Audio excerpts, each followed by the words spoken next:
All right, guys. Thanks for tuning in. Whoa! This is going to actually, unfortunately, be the last thing that we're going to do for Voros because I am honestly kind of tired of it, and I want it to end, and it took too long for season 3. So this thing I've been planning since 2017 is just going to come to an end now. It's a long run if you think about it. Yeah, because we've been playing. We were playing in the downstairs of my parents' place when Chance and I were living there with Derrick and Kaleb and us. Oh yeah. And that's how it started. It actually started as a one-shot, and it grew from there. Exponentially. Yeah, and so Only 2 of those characters are still alive. it's just a little too hard to kind of organize so many people together, and it's just taking too long. So I'm just gonna kind of spill the beans on everything and just kind of wrap it up. This is a little loud. Yeah, Hey. I'm gonna wrap it up and just kind of explain what I had in mind and what was gonna happen. Out of curiosity, Okay. just in case you want to hold anything in, is there any hope for doing the one shot? Oh, the Fall of the Heralds one shot. I don't mind if you want to. I forgot about that. I'm not gonna. before. I don't know if any information that I will reveal will change the opinion of you wanting to do that. Well, I don't know, yeah. but Okay. that we could do that at one point if you want. It's just a thought, cause You also didn't really need to happen because Fel went willingly, so there wasn't any fight. No, there was a siege. There was a fight. There was a fight. Well, then why'd you say that? That's why I they don't know what made you're the talking bubble, about. right? The bubble was made so. the whole Yes. the siege happened because they, at least from my understanding, is that they took the egg, Yeah. Yes. and Feld did not like that, so Yes. he would have fought back. Yes. Yeah, was it Why'd like you tell me that then, right? I don't know what you're talking about. You told me that like a couple weeks ago. You said like Maybe I it didn't really need misunderstood. to happen because it's Maybe I misunderstood. I don't know what you're yeah saying. about. something. yeah, was it like Fel took an army to Zerosos basically? Yep. Okay. So I don't know how to start. I'm just gonna literally read off my notes and just what I wrote. Yeah, just go off from where we left and off. explain kind of what was going on. The planet itself is. I think you guys kind of learned It's what flat. it was called. It was called Dalathan, Yeah, and it was a flat world. it's shaped like a Nabisco It's a wafer. flat Earth. Yeah. And that shit. Voros is only one of many different continents on the planet. Was there a great ice Yeah, wall? we never even got to a different continent. Yeah. Was there a great ice wall? That was okay. So the original theory was to do that, make like a big ice wall and then have pockets of melted parts. that would've been But I so didn't cool. do that. I ended up going with the flat world idea. So does it just end? Yes. Oh, Water that was the Roman. okay, Just comes water off the side. spills off of the disk of the planet and then circles around and becomes the atmosphere in the clouds. That's cool. And you there can is sail a a boat off the side of the world if you wanted to. yeah. Ah, Sick. and then you'd be the Super atmosphere in sick. clouds. I What a think time I to made a. What a I time to think feel. I got a picture It'd be like the Aurora of Borealis. what it looks So just like for you. Your guys. face made out of rainbow. It's really gross. A couple I don't years know later, you if come I back, kept you it. just get spit out, It's like, spit oh, out. man, that was weird. I can grab it real quick. Secret to immortality is you just, when you're really I old, you like to just think drive that off the side and Amarok move around again. is a Jesus Christ. a I was gonna have a- earther. The sphere. universe. It's not a flat. You guys. You can see all the way to the other No. side. What are you talking The Earth about? is a toroid, obviously. If the Earth was flat, then you could see Forward. directly across the whole thing, and it wouldn't bend. And then you do some kind of test that proves that it's flat. Yeah. You're like, nah. This picture basically shows Earth's continents, but this is kind of what it looks like. Earth. Yeah. It's Velociraptor. I saw Earth. that. I went to space. So yeah, this is this is kind of what Dalathan Yeah. would look like. It has its own sun and its Yes. own moon around it. Just That just this. looks like the U.S. and Just stupid South point. I America. can't believe that. The only places that exist. How did we get to space? I would just fly up. So and just here's the throw each We other did just in. float Yeah, through each other up in the air. And this is stuff you all would have learned. You would have even learned more stuff near the end of the campaign, which was showing you the actual like continents and stuff. And you kind of, I think it was you, Evie, that went way in the atmosphere So and you saw can't some of guess. it. Yeah, I had to collect gas. So here's What's that little Voros. dookie in the This top is middle? Voros. That's a poopy. I know. I said, what's the little Oh, dookie? that entire area there is Voros. This is Voros. Jesus fuck. Oh wow. There's This so is much. where Yoking Crown will That's- take place. Will? Is this Will. during the same time frame? No, this Okay. Yoking Crown will be in the future. Okay. How far in the future? About 30 minutes. Enough where there is A gun. No, I'll come back to that. I was thinking about playing a character with guns in that. My underwater campaign idea will happen right here in the offshores of this. What's that lobster in the He's middle? gone. The lobster? That brown lobster in the middle. This thing? The Yeah. poop? This is where the humans come from. Oh. What? Yeah. What? That Mora. Yeah. And this is where the small races all come from. Woo. It looks like a slugma. This banana Japan thing. I was gonna create that island if I got elected president. Dark elves are actually here. Were you gonna send it over there? Drow or dark elves? Same thing. That was a campaign. And bonus I all made. of the orcs and goblinoids came from this little island. These little islands. And this was going to be like the ice wall idea, Okay. but I changed it to just be the edge of the world more or less. So humans weren't native to. No. It's Dragon. I'm going to get into this in a second. I'm going to get into like the history before we go back to where we were in the Just story. because dragons were native to Voros, I mean, the elves humans could came have been. from the Open Crown area. Or no, they came from space. That's right. That's right, they were space elves. Yeah. Here's the actual Thallus space in terms of spell. Here's the system. Literal alien invaders. So here's Dalathan. That's cool. The sun was called Nadasa, and the moon was called Pard. Pard. And it has its own thing going on here. Hard. And here's the rest of the That's where Kaleb come the from. solar system. So Thallus, That's where John Wayne which is the name of one of the areas in Voros, by the way, it's a little reference. Wow. Is a celestial body that looks like a oil slick. it looks like a giant water sphere, but it has little motes of light inside of it, almost like stars or like glitter. Oh. And there is a research center floating around it that is trying to research more about it. Literally, like there's some sci-fi shit in this. There is Fuck yeah. you can just make the fucking jokes about manatees nuts, but God damn it. there is He knew it. you know what? I'm gonna go pull my spelljammer. Okay, I was gonna ask. This Is is- spell this jammer spell- stuff still? No, because This we applies. were dipping our toes Yeah, in. yeah, it for applies. sure. We got to space. We saw. We big monsters. fought a couple of aliens. Yeah. We saw monsters. I might be an alien. I don't fucking know. Yeah, it's right. Okay. So out of curiosity, was the space angle of the storyline an original part?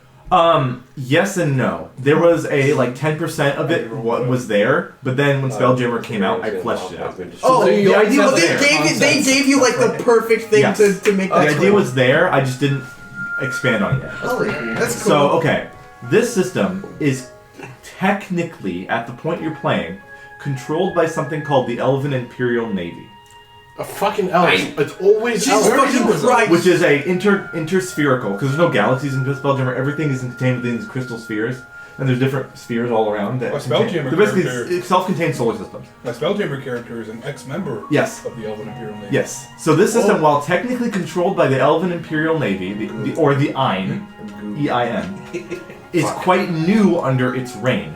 Only 2 planets have yet to be considered colonized, that being Dalathan less so, and Montar more so. Here. The newest sphere to be this is the newest sphere to be acquired under the Ein. The wild space contained within the sphere is unnaturally cold at -270 Fahrenheit. Oh. Usually requiring special gear for most creatures to explore it on their ships. What is natural cold resistance?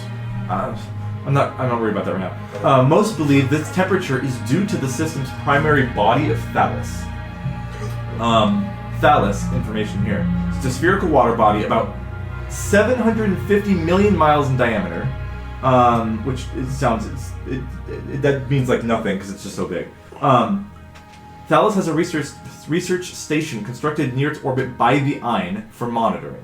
The station monitors the strange liquid of the spherical body. Nothing has been identified by the Ein as a match for the substance, though a portal has been documented to exist deep within the body that transports creatures to enter it in a dense and lightless zone that no one understands what it There's is. a black hole in the middle of the actual planet is a reverse Dyson sphere. The station is housed by researchers, artificers, and wizards. There are armed guards and officers. Space wizards. Spizzards. I wrote on here, DM Fucking only. slur. Thallus will not be mentioned and not generally explored within the main Spelljammer upcoming campaign. Oh, man. Its main purpose is that it should have a connection with... Oh, I can't actually say that. Oh. So let me get this straight, right? Yeah. I'm looking at your map here. Solemn, Amenities, Montar, Business. circular bodies. Yeah. Well, you're looking at Galloping. We're looking at it from Flat. the top. Yeah, no, we're looking All at right. it from the top. No, you can see it's flat with like rock. So the other one, we're just looking at it from the top. Boros So- was actually shaved off from We another could have planet. fallen out of Well, no, They're because very Card is giant also battles. circular. So let me get to Dalathan. Shut up! Let me get to the part that really matters, which is Dalathan, which is the planet you've been playing on. Alright, Discord. here's the fucking lore drop. The tiny spherical... Dalathan... hold on. Dalathan has 2 orbiting satellites. The tiny spherical star, by comparison to other stars, revolves around Dalathan, known as Nadasa, and simulates a day-night cycle every 24 hours. The body is completely artificial, created by very powerful magics, and was constructed by the Elven Imperial Navy as a gift to the Elven sub-faction that planned to colonize Jesus Christ. Tel Iqua, which is the other continent that Yoke Crown will take place on. The idea was to colonize that continent first. And that's why the elves came from that side of the ocean. So, okay, hold on. Agrathans made our planet?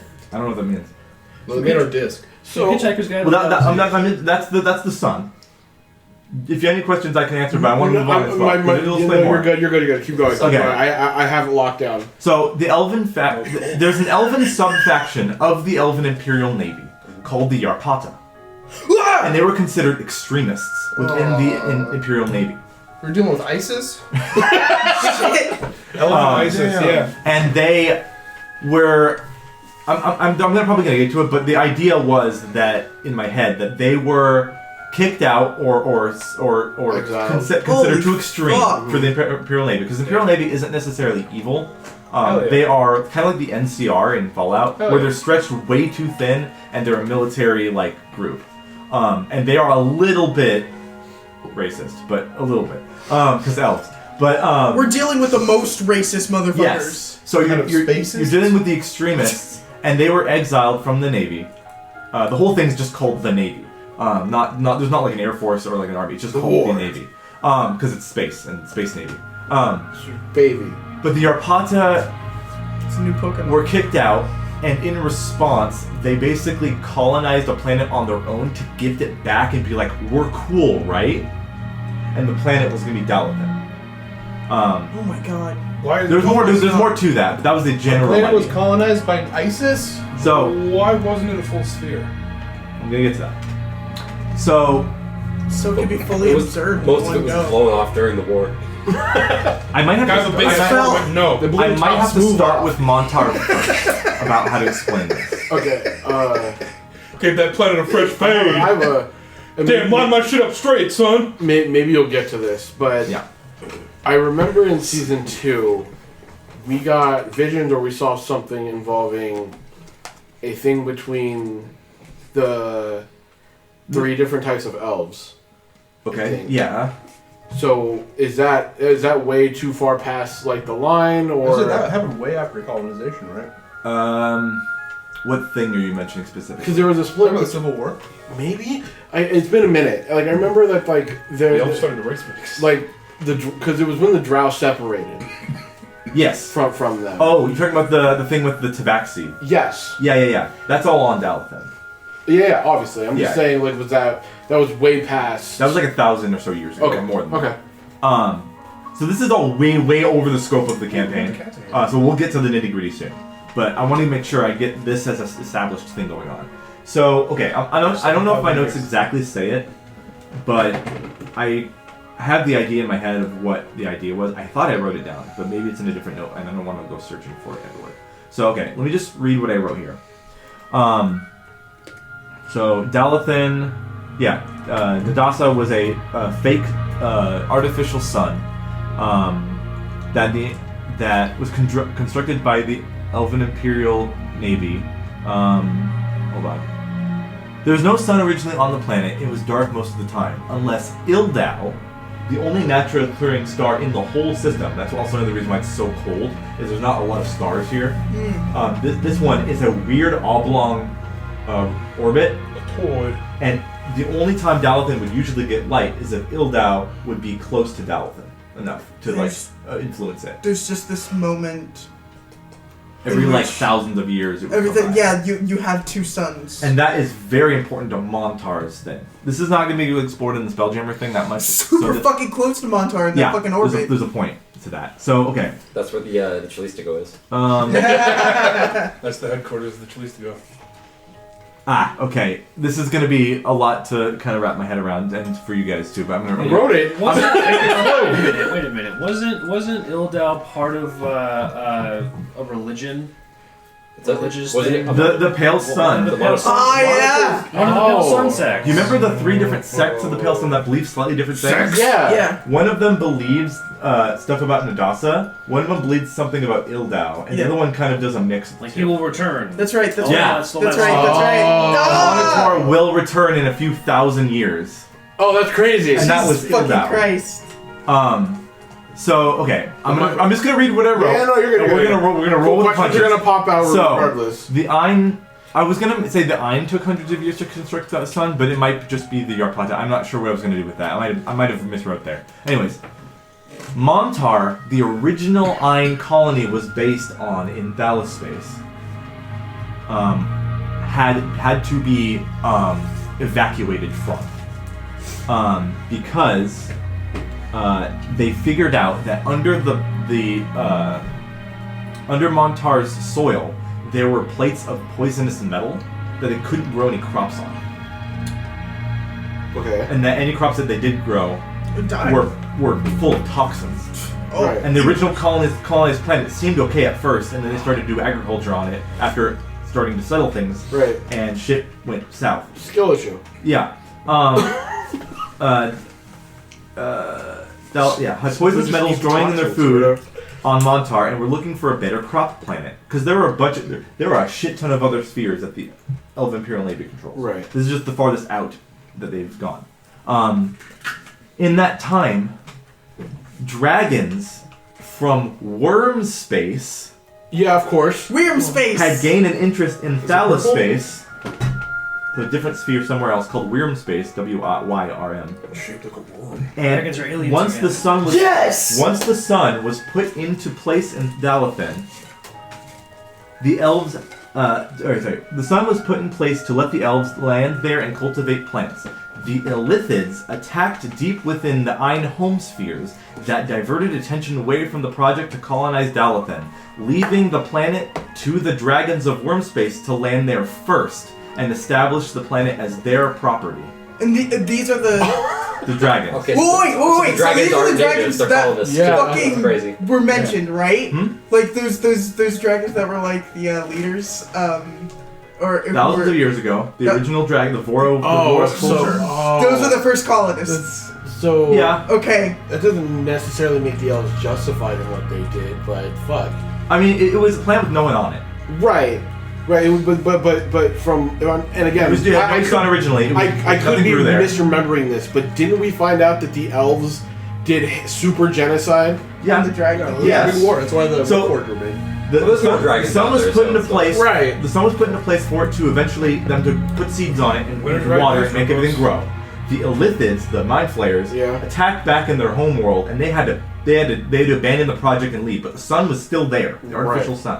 So the dragons had an interest in the area anyways, Right. and they were flying through They're the like- space shit and being like, They literally. "There's a don't sleep planet there all with a day, sun yeah. and nothing's happening there. No, We're gonna we're take just that." gonna- Do the dragons Sit have down right spaceships that they pilot, or do they just No, fly? there is a thing. I don't know if I wrote it down there. There was going to be a thing with like only dragons with psionics can travel in space, and that's why So the none of the general- dragons in Dalathen and on Voros had much magic. They only had psionics because they could protect themselves with like psychic power against like the space shit. So like a lot of the gem dragons, like specifically. Yeah, well, I mean, I was giving pretty much every dragon Right. some Well, yeah, psionics. like post, like or later down in the timeline, it could feed through. I can see that. Yeah, so dragons that could do spell casting or dragons without psionics, they're back in their home sphere. Right. They're not here. So let me see. Leaving the planet to the dragons. Hold on. The Lithids attack. Yep. leaving the planet to the dragons of worm space to land there first and establish the planet as their property. Using the limited seeds and plant life that was planted there on the surface by the elves before it was abandoned, the dragons of worm space were totally unaware of the Elven Imperial Navy's existence or anyone else's taking interest in the planet. And they believed that Nadasa was placed there by their god Asgarath, which makes sense due to their god's iconography being that of a sphere or an orb. The Ain, afterward, with their successful pushback and defeat of the Illithids, returned back to Dalathan to discover dragons had taken one continent of the planet, Voros, as their own. And in response, the Ain subfaction, the Arpata, officially landed on the surface with Tel-Iqua, which is the other continent that Yoken Crown's going to take place on. And the dragons were none the wiser. Eventually, the elves sailed over on conventional ships to not flex their full power of their spaceship shit to the dragons and meet them as equals, and lived amongst them until it was time to strike back and vanquish Dalathan of the draconic menace that stole the world from them. What? It's all one continent. They didn't even move there.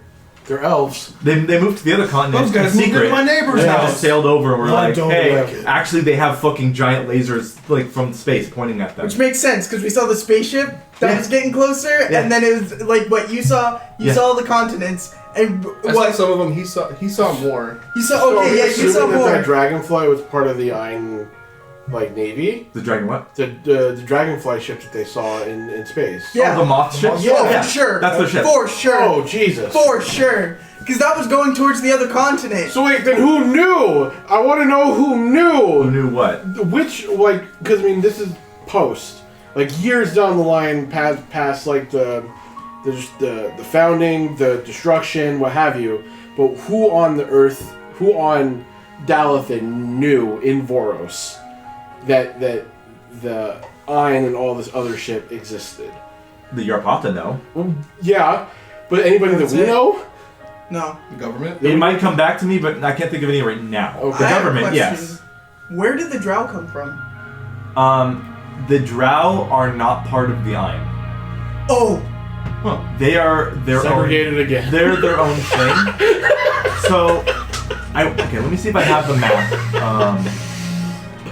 because I was under the impression this would have been some elves who got trapped underground for whatever reason. But they exist Not on the surface necessarily. before. they would have had to exist. They have They their did, own they did. island. They and did. then eventually would have had to you've lived down there for years and years and years. You integrate part of the environment. Bam, you got Yeah, dark elves. but he's saying that they're not a part of the eye. They're not No, part of the not island, but they really. also had their own fucking land here. I Yes. think they're not from space either. Yeah. Yeah. Who isn't from space? Right. Then how'd they get here? I have Space. this. I have this. Okay, this is going to be a map that shows off some of the play area for the Spelljammer campaign I picked up, but also other things that you might need to know.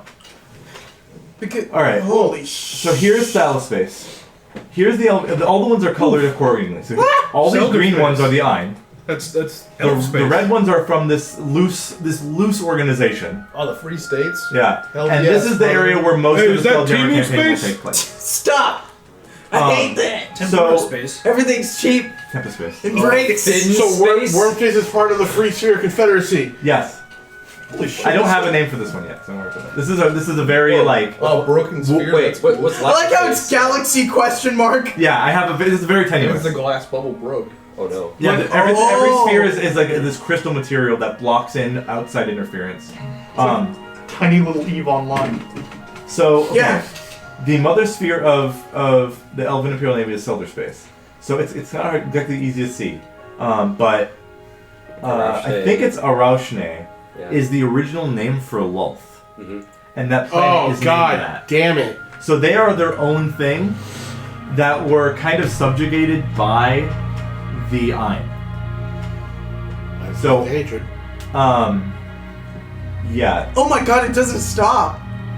Oh, they And suck they so have bad. they have a triple sun thing going on in the middle of, Holy their, of, fuck. their, of their solar So system. this stuff is really, really So how fun. does that explain? So okay. So how to explain the Drow getting to Dallas Voros. space? It's Dallas space. So yeah, in general. I don't know if I wrote it down, but they technically were kind of Can I come up with the? I have an idea in my head. Well, what do you think? Whatever. You go ahead. The idea was that they weren't a part of the Ain originally, or rather, a lot of them fled, but some of them can just join if Right. they want. Huh. So the idea was that you know what? I want to answer your question, but I want to get to the actual note file where I wrote that. Okay. I wrote something about that, and I want to make sure I get it right. But I'm trying to think if there's anything else I need to talk about with this. So, I will come back to that. that's fine. I actually Secondary want to question. Since that's Lol's original name, Yeah. how do the gods work in this universe? So how spelljammer works is how I'm kind of doing it, which is gods really primarily only exist within a sphere, or rather their influence can reach technically multiple spheres, but they have different names in different spheres. Are there? Oh, Okay. Or, It's basically a way. Spelljammer originally was a way to connect different, completely independent settings together. Yeah. Like you have, There's Kryn space. yeah, you have for Kryn, which is Dragonlance. Dragonlance. You have Realm space. Realm for Space, which is the Forgotten so Realms. each sphere is its own like pantheon. But the thing is, a lot of the names and stuff about deities were shared. Like I think Kind of like Ganesh. Or freaking oh, Hindu stuff. Yeah. Well, it's kind like I think what's the seven-headed dragon? What's it called? The Trinity Dragons thing. Tiamat? Tiamat. Tiamat is called a different thing, but it's exactly the same in every other way in Kryn. Yeah. It's called like Syraxis or something. And that's kind of the way to be like, okay, Tiamat or whatever you want to call it, It's like exists. It's like in different- Ares and Mars. Kind of. Yeah. exactly. Okay. So And it's the same entity at a base level, but In other ways, it could be technically a split entity ooh, that moves independently. That's not as common. Was Right. Wolf a split entity? I don't know how I wanted to do that. Okay. Technically, the elven gods would be able to be worshipped in Selder space because there is a creature. I don't know if it's from something or I made it up, but I made it up, but it might be also a thing that exists. I forgot what I was going to call it, but it was basically a conduit or a battery that you could pray to. It's a celestial being Right. that you could pray to. That will then, it's like an envoy that will bounce that prayer back to the sphere it's supposed to be in. Is that what you were doing? what are you talking about? With freaking his weird dream stuff? I'll get to that Alright. way later. Yeah, I was gonna wait till we actually got to character Also, stories yeah, I before I want to ask any know questions about about it. I have questions about my Oh yeah. character, but yeah, so I'll back back Get down. there. But I'm This gonna is, save this it is till we- overarching for I'm now. gonna save it till we I'll get let you do the story shit. I'll back down. Real quick, I'm buying pizza for everybody too, so hold off on getting food for tonight. Well, I Aw, thank you. thanks. You're welcome. I love you, girl. So good. Love you, bitch. But no, I'm never gonna Ain't never gonna stop loving you. the Ayn has constant wars with the illithid, and it seems like a weed. As much as they try to get rid of them, They're keep- playing 40K. Good, get rid of the They squid. are playing 40K. these won't matter for Where are much the until we illithid? get into Spelljammer. Yeah. Where they Yeah, which Is one? there an Elithid homeworld or home space? It's not on here. If there is, I'm not going to tell you that. Fair enough. Ooh. What do you mean? We're gonna fight him in Spelljammer. We're gonna play 40K. Oh boy, I hope we don't fuck with the warp. I'll play No! most of the Tyranids. And Thalathase is only tenuously considered part of it because only Montar and Dalathan have been colonized by them. Phallus But space. no one, not More like phallus. not space. really I much. literally just said much no other fucking large retard. power has control of the other bodies in the sphere, so Right. it's considered part of the Ayn. Okay. Nominally. Kind of like how Cyprus is split between like Turkey and Greece, and it's like and mostly it's Greece Cypher, because the that's the Matrix bigger character. part. Cipher. Yeah, I know. Let me see. Let me actually go back to the actual Voros. My stuff. bad. I didn't mean to actually. You could. I was saying something stupid. Um, plays Cypher. He's a major character. He's been out for 2 seasons. And he's super piece of shit, but he's like so fun to like watch him be a piece of shit. The major continents were Teliqua, Yoke and Crown setting, which Teliqua? as the first Elven landing took place there. Voros, land of the dragons. The what you're talking about that was like that weird lobster brown thing was called Agam, and that's the land of the humans. And then the land of small races, dwarves, halflings, gnomes, etc., Yes. were from the place called Kerbene. How the fuck did they ship? So did they all just naturally evolve that way and grow? They kind of, it's like migration just kind of happened, and it kind of just ended up going towards Voros. No, Or, that's what I did mean. their species Not individually aliens. evolve on those continents? No, We're they're running like pigs? Yeah. Oh, we're pigs. Oh, we're The pigs. Arpata Pig. also. Is the entirety of Pig Voros planet. just like an experiment? Yeah. Jesus Christ.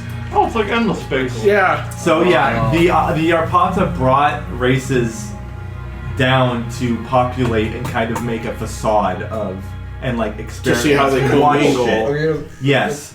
it's very similar to how the Earth is set up in Deep Halo lore. Mm. Where Yeah. After the foreigners beat the piss out of the old humans, they pretty much did that. Yeah. And do you remember? This is the we'll definitely come back to this because this is like the climax of the whole campaign. But you remember the whole thing about the Kaleb would know this: the mind device Yeah. and the time device. Yep. Yeah. Remember the mind device had a I don't remember if I mentioned this in the campaign yet. It had like a pulse that went out, and remember a lot of people don't remember the war Yeah. about the dragons and the elves. Yeah. It also erased a lot of people's memories about where their origins are from. Oh. Makes sense. Oh. That's why nobody in Voros is like, oh, there's like 5 other continents out there, we're gonna go. Yeah, and also like we're just native from here, I guess. Yeah. Oh, I just Also, I get to know your secret finally. This has How- been bugging me for years. I'm gonna throw this out there to see if it's correct. The races got to Voros because of some like teleportation shit. Is that why the whole like main quest was to like restart teleportation or something? No, Or am I wrong? not necessarily. Well, I just there goes that. I just mentioned that the Yarpata brought them in as like livestock. Yeah. Well, how did they get to Voros? Oh well, my general just they migration. have They spaceships. just went there. Well, it's like, They literally could have grabbed them from different points, said throw them here, and then wipe their fucking memory. It's like a Civ game. yeah. Yeah. It's like Oh, you they just don't- exist It's like, here now. alright, They're on let's their watch continents it and just they're do like, its oh, thing. they go. Let's do So it. basically, what They they said you like them vote. so basically I'm what about they to did. go over there. So what they did is they put everybody on their own continent to see how they would react. They just dropped them off on their ships. Just drop them It's off. like, go. So it's not like an experiment to see like commingling versus just personal mingling. Well, it was kind of like under our watch. Let's see how they develop, how they did develop on their homeworlds, and see if it's different on here. Okay. So it's like Ark survival. I don't know Yeah. enough about it, but I'm Yes. guessing. Okay. Yeah, similar. And I didn't have it all planned out. That was just kind of the general idea. I didn't Yeah. have like details because that wasn't really going to be that prevalent in the story. That was just kind of in the background. Oh yeah. Before we get off the spelljammer stuff, I want to mention one thing about Montar that's really cool. So Ildau has a really close orbit to it, and I wanted to make it like right up to it, but it doesn't really matter. So Montar looks. I'm just gonna put this up here. Looks kind of like this, Oh, that's cool. and has a ring of fire around it. Whoa! Close, I get it. Yeah. So Dope. what happens Ring of is, fire. so Someone doesn't Montar. drive by. So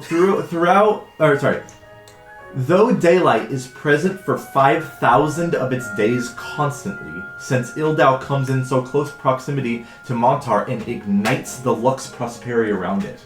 Oh! The light is very bright for the first 2,000 days unending, then gets dimmer and dimmer until it goes completely dark after 5,000 days of continuous light. Then for 1,000 days, it is complete darkness until Ildau gets close enough to revolve around and And ignite it again, ignites because it's ignitable material. So they Okay. literally get flashbanged after a minute. Yeah, and that's Okay. why it was so hard to grow plants, because light was gone for 1,000 days, and when plants were grown in the soil, it turned out many generations later they learned it was actually really fucking cancerous and toxic Yeah. because of the metals just underneath the soil. Just asbestos everywhere. Yeah, or like lead, Was there something you were gonna say earlier?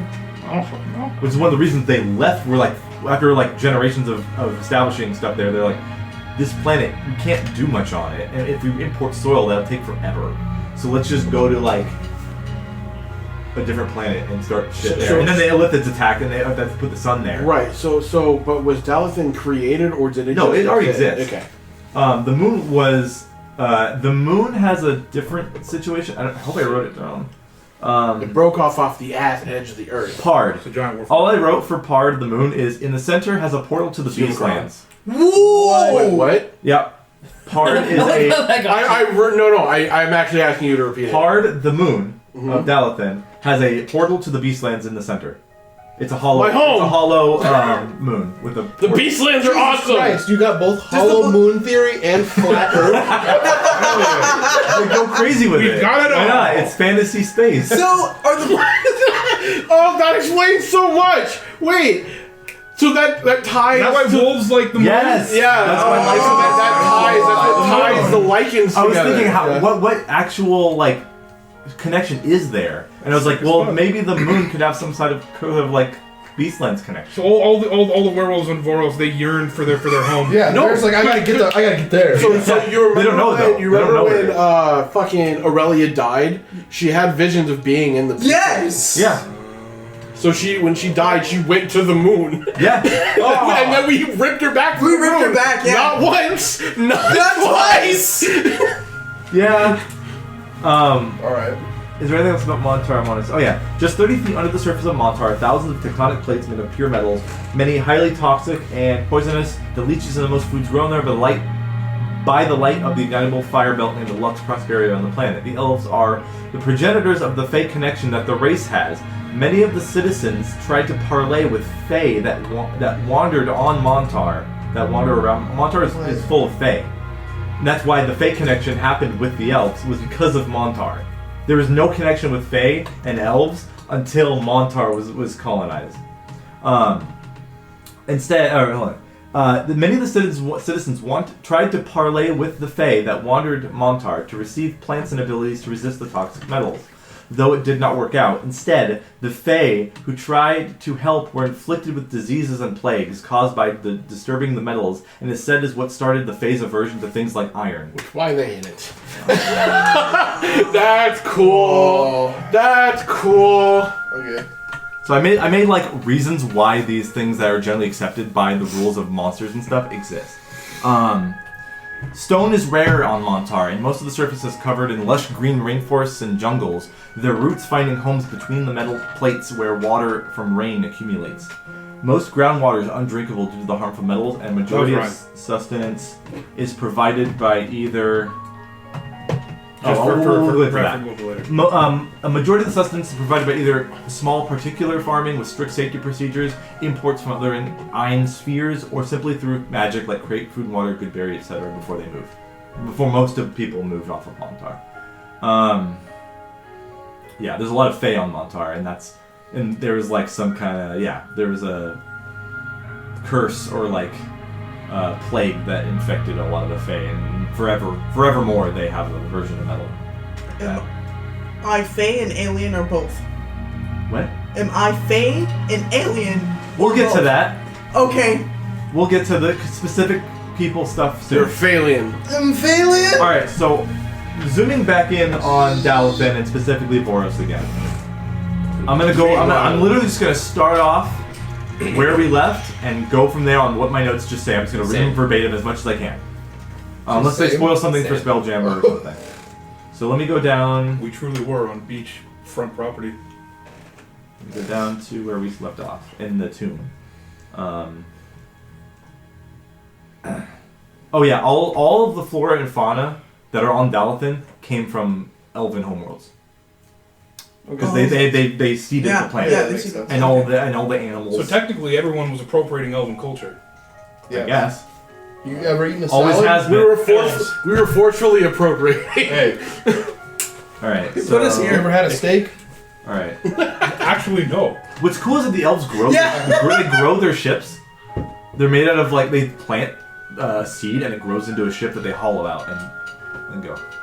It takes years, but it's cool. The mobs? Yeah, the star moth ships are plant material on the like. You use the dead corpses of dragons. That's for later. All right, so I'm gonna start off right where we were with the Temple of Osiris. So. Once the party has however many organs they want, they need to throw them into the north well. Remember that? Yeah. Because you had the mummy guy. Yeah. Adagio can make religion checks to figure out it would be beneficial if they casted healing magic on the organs to restore them to living state. That never happened. Throwing the healed organs will weaken the form of the mummy. Oh. Though he looks like he did when he was younger and alive, as Adagio knew him as Mansoor. Yeah. Hey, The champion. Yeah, that's what I saw. It was Jihadi Jesus. That's Brown Hero. Yeah. That's what he calls us. Young Jesus. It's hard. It's a little hard to explain. It's a long story.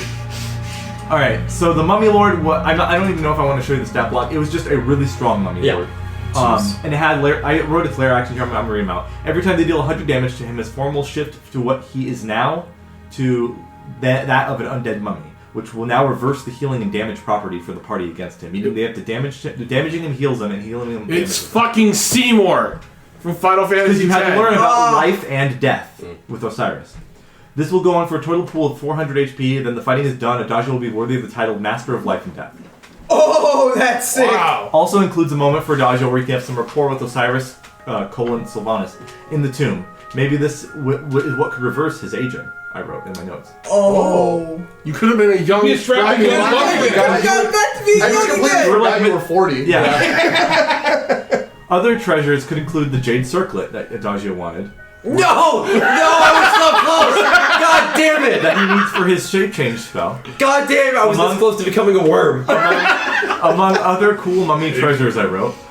Staff of the Woodlands for Adagio's father, Yargai, could be found here. But it can store. Also, it's a little modified. It can store one spell up to 7th level that can be cast from the staff once per day. I assume Adagio will put an instant Oasis spell in there. I was gonna say instantly. The stored spell can last for 1 year until another spell, you could do the or until Moses another like- spell is cast into the staff.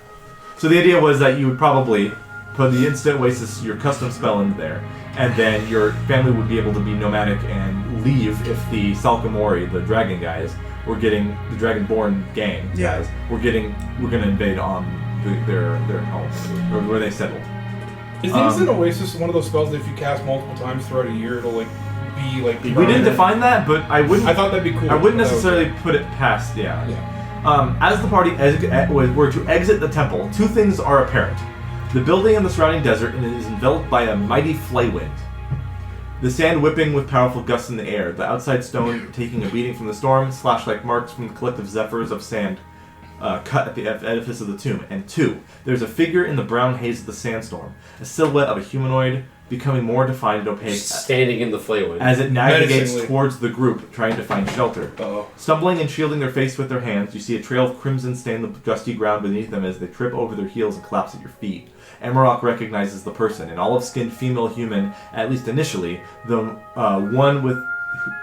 one can see some subtle bird-like features on her face and body. She wears light clothing and leaves some small feathers and talons visible on her body. Her hair is an in-between of plumage and brown locks. She is barely conscious and struggles to keep herself alive with dozens of shallow but wide sand-filled scrapes and cuts across her exposed body from the storm.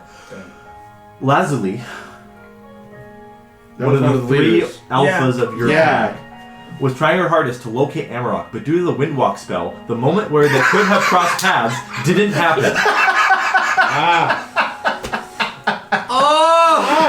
Lazuli fled the hideout We were too efficient. during Ivanfa's fast betrayal travel. Well, and incursion of the Pale Sun that you knew about. Yeah. Yeah, we got the high one. And we She fucking dipped. regrouped. There's like, let's just teleport everyone. She regrouped with Vilton, and they stayed together on the run for a bit. Lazuli was likely to be found within Act 3, maybe mistaken as a buzzard or vulture circling the party originally. Possibly somewhere in the Sunset Plateaus. That was the original What's that idea, bird the going Windwalk on? spell. Oh, no, So I that's was like, I'm just gonna put her. I'm gonna move the story Yeah, what along, would happen? so I'm gonna put her at the end of this tomb thing. Right. It's exactly So she was the heir to Nazi and she had to wear falcon form. Yeah. So when I don't know if you remember when you first did the Windwalk spell, you guys were zooming by, and I mentioned you passed by a falcon, and it looked Right. mentioned Well, that. we That was always, her. well, we always saw this fucking bird. You saw falcons all the time. Yeah. And there's a point to that, and we'll get to that. Oh. And there's a connection. You thought it was an enemy Man, falcon. Windwalker. Yeah, I thought it was an enemy stand user. I think you saw falcon every act so far, Jeez! and there's a point to that, and it kind of relates to your original character. Oh no. Oh. He was like, hey guys, That you look. played in the beginning of, Yeah. of season 3. So, moving on. I mean, actually, yeah. So that was. So here's the DM version that has all the fucking like juicy shit. So I actually didn't write it on here Juicy at the poop. time. This is kind of where you guys were with the Temple of Osiris. It was in this gash. I got a hole. I should have wrote it on this map, but I decided where it was after I made this map. So you guys were going to go back to the Allgrid Oasis and give the staff back and all that stuff. The idea was then that the Salkamori from the west was going to invade, I believe, soon. And the Salkamori had a guy named Temesgen and Disa Afano. And he was a gold dragonborn and leader of the Salkamori guys. And there was an eastern branch that was led by the guy who ran the weapons shop in Zorosos before the gnome guy took over. Oh. Do you remember that? Yeah. Plot point, the green dragon guy? Yeah. Yeah, he was disillusioned and joined the Salkamori due to frustration with once he learned about elven and dragon conflict. Fair. Let's see. But that doesn't really matter too much. The Salkamori are agents of Selrine Dormalez. Yeah. The silver dragon that escaped in season 2. Oh yeah. Yep. And still is alive. I wanted to meet him again so You bad. would have. Whose I armor? was so excited to see him again. Whose armor that we pilfered off of? Yes. There was scales that was it Artem? Adagio was No, Adagio was wearing it. It was Artem. Viseron had I think it was Viseron. Viseron gave Gave to Artem. armor to. Yes, gave armor to Artem, and he had the set. Speaking of, what the fuck happened to Artem? I won't tell you. He got Plot lost. relevance. It'll be important. Yeah. He'll come back. He's got PC. The idea eventually was to make your way towards Okay, Valkelstad. Idle Gulch was a side thing that had fire newts Okay. in there, and they were come stealing around. like just caravan. It was like basic shit that didn't really matter. Hatabdara, all I wrote was a dreary port town that is the only easy way for the party to hitch a boat ride to Valkelstad. But you guys had windwalk, so that didn't really matter. Christ, I can't. We need to ban that spell from the table. Yeah. So, here's the thing about Valkelstad. But it could be useful in It's shaped like a Fen, No more. Fenoxa There's a and move. Bofet were also other areas with expanding on the fire nuke stuff, but that didn't matter. Valkelstad is the island of Aktikan. So, I'm going to read exactly how it's written on my Valkelstad notes. Let you know things. Sonia Raised to the brim. Greatspine will be encountered in Varukai, because she was supposed to be there eventually, Yeah. along with Ezekiel Baslin. And they, Oh. Oh yeah. Okay. Hold on. Let me. See him. remember Yeah, set up Daemonium real had quick. the last Yeah. name Baslin. Yeah. And they have lizard mounts borrowed from Fort Hynath, similar to Darius, like that. Okay, Darius. Our Fort beautiful Hynath. baby boy Derrick. Remember Fort Darius! Hynath with the gold dwarves that had the lizard mounts that came to the moot in Fort Voronthar in Act 2? Yeah. Because they had all the different things conglomerated together at that point. Many an earthquake has been felt on the island of Aktikan and centered near Valkelstad specifically, and no one knows why. Moving on. That will come back. Pira Vakid and everyone in Cathaecia from Eladir are most likely going to appear at this point in the story, as the gates of Zorosos are closed to the public, the portal, and the Farron Gemstone still being secretly investigated. That will come back later. The Farron Gemstone actually was not ever found. It was claimed it was, and I think you guys were told that. It was never actually found. It was a lie. We'll come back to later. The citizens of Eladir actually need to sail to the mainland I'm reading it as I wrote. Need to sail to the mainland in Sirval. Princess Pira Vakid will then begin her journey, starting a new life in... so most people are going to leave there to the mainland from Eladir, this town, this city. But the royal people like Pira and her council are going to go back to Valkelstad where she comes from. This season 1 shit. This is Yeah. old.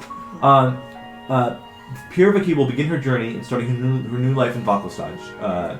She will try to get into the politics of the place and become lord of the autonomous government there, because Valkelstad has its own government separate from the rest of is allowed its own autonomous, slightly autonomous government from the rest. Kind of like the dwarven places have their own government. Okay. Because Valkelstad is completely, like 99% inhabited by Dragonborn, and historically, this is the last place that the dragons were chased to and didn't get completely wiped out during the Elven War. Okay. So it's like a reservation. Kind Yeah. of was.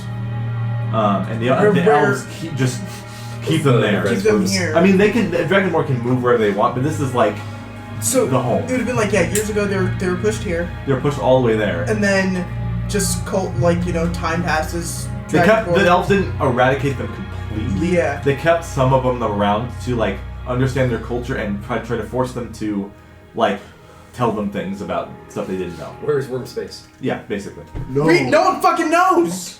They didn't necessarily know. But yeah. No one knows where room space is. All right. I wrote maybe this : Just as the party is trying to find a sailor to get them to Valkostad in Hatabdara, they all are probably pretty frustrated that the only couple willing people are Dragonborn who charge the party crazy amounts of gold for the task.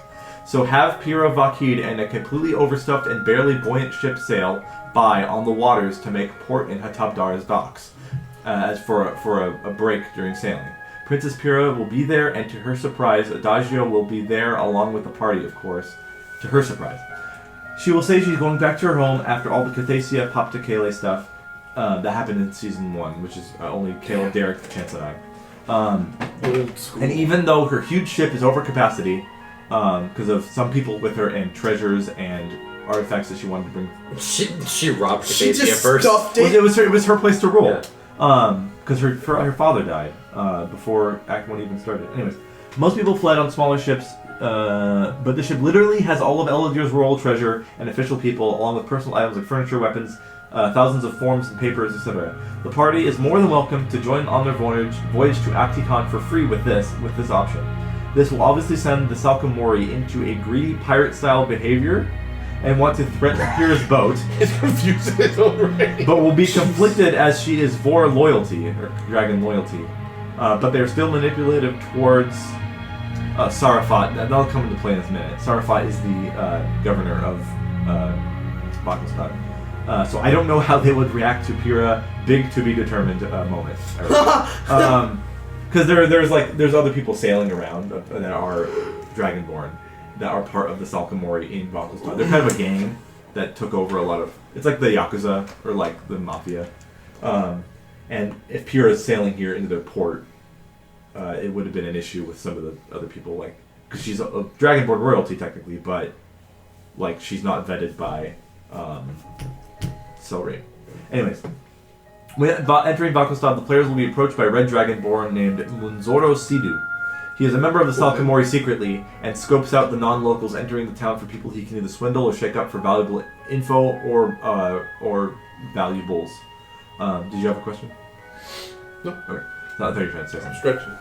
He will try to tell the party about the hot spots around town, attempt to convince the players that the typical tourist things to do are all scams and mockeries of real draconic culture. He will insist that the party needs to come to a certain oasis lounge and experience true raw draconic culture. Would I know the difference? You probably would. Okay. You know what it means. I'm gonna keep going. Cloacas. The place is actually a scam/lounge/bar that will charge the players ridiculous amounts of hidden service fees for anything they order or things they didn't even order. It's like Dr. Jinx's. Upwards of I 1 would've platinum fallen for per that. service. Fuck that. Etc. Or example, 100% would have fallen. pouring for that. tea fee, room rental fee, hookah rental fee, Shafor street protection fee from Mr. Sidu, furniture damages fee after someone trips and bangs up a table or chair, It's like a. insurance for the damaging fee. Oh my god. He got insurance for his insurance. Yes, those in the party who know that thieves can't, which no one did, can make a perception check to find hidden markings on the door frame and walls that denote guild-protected and guarded location on the tea house. If the players refuse to pay, there will likely be a fight. After a few rounds, Basanja, which is the captain of the guard, he's a white dragonborn, will interrupt the fight and yell everyone to halt. He will introduce himself as the commander of the Dekenshe, the guards, and is second in command to the Tsar, Jeko Sarafat. Any crime on my watch, quote, any crime on my watch will be swiftly dealt with, unquote. He will pull one of the party members by the scruff, probably, Falk, I wrote here. So this is not updated, due to his elf looks. Yeah. And Early lead shit. the Hulk part- also probably would have started shit. Yeah.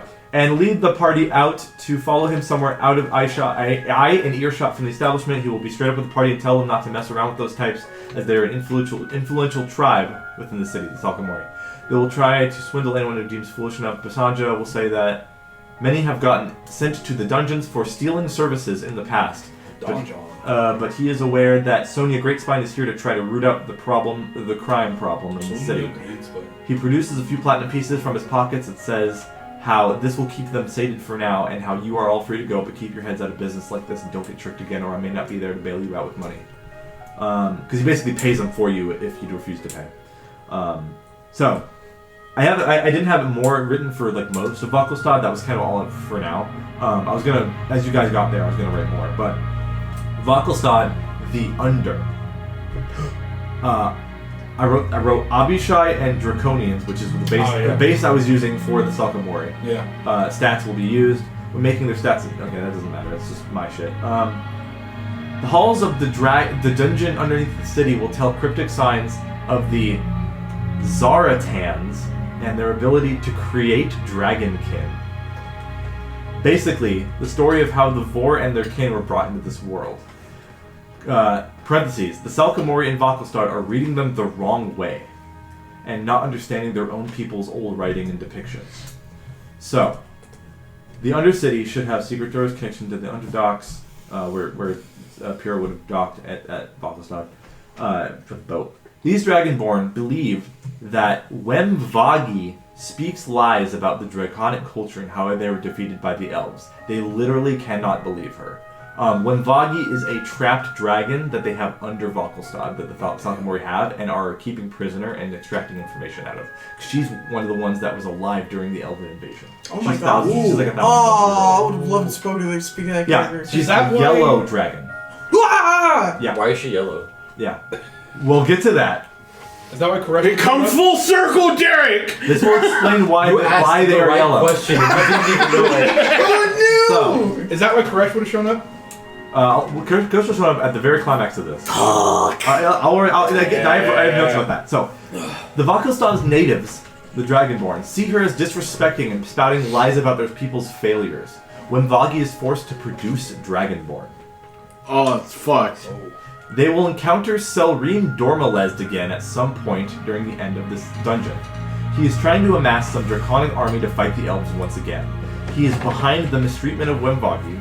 He put her there after discovering she was using the caverns under Vakelstad as a hiding burrow for hundreds of years after the war ended.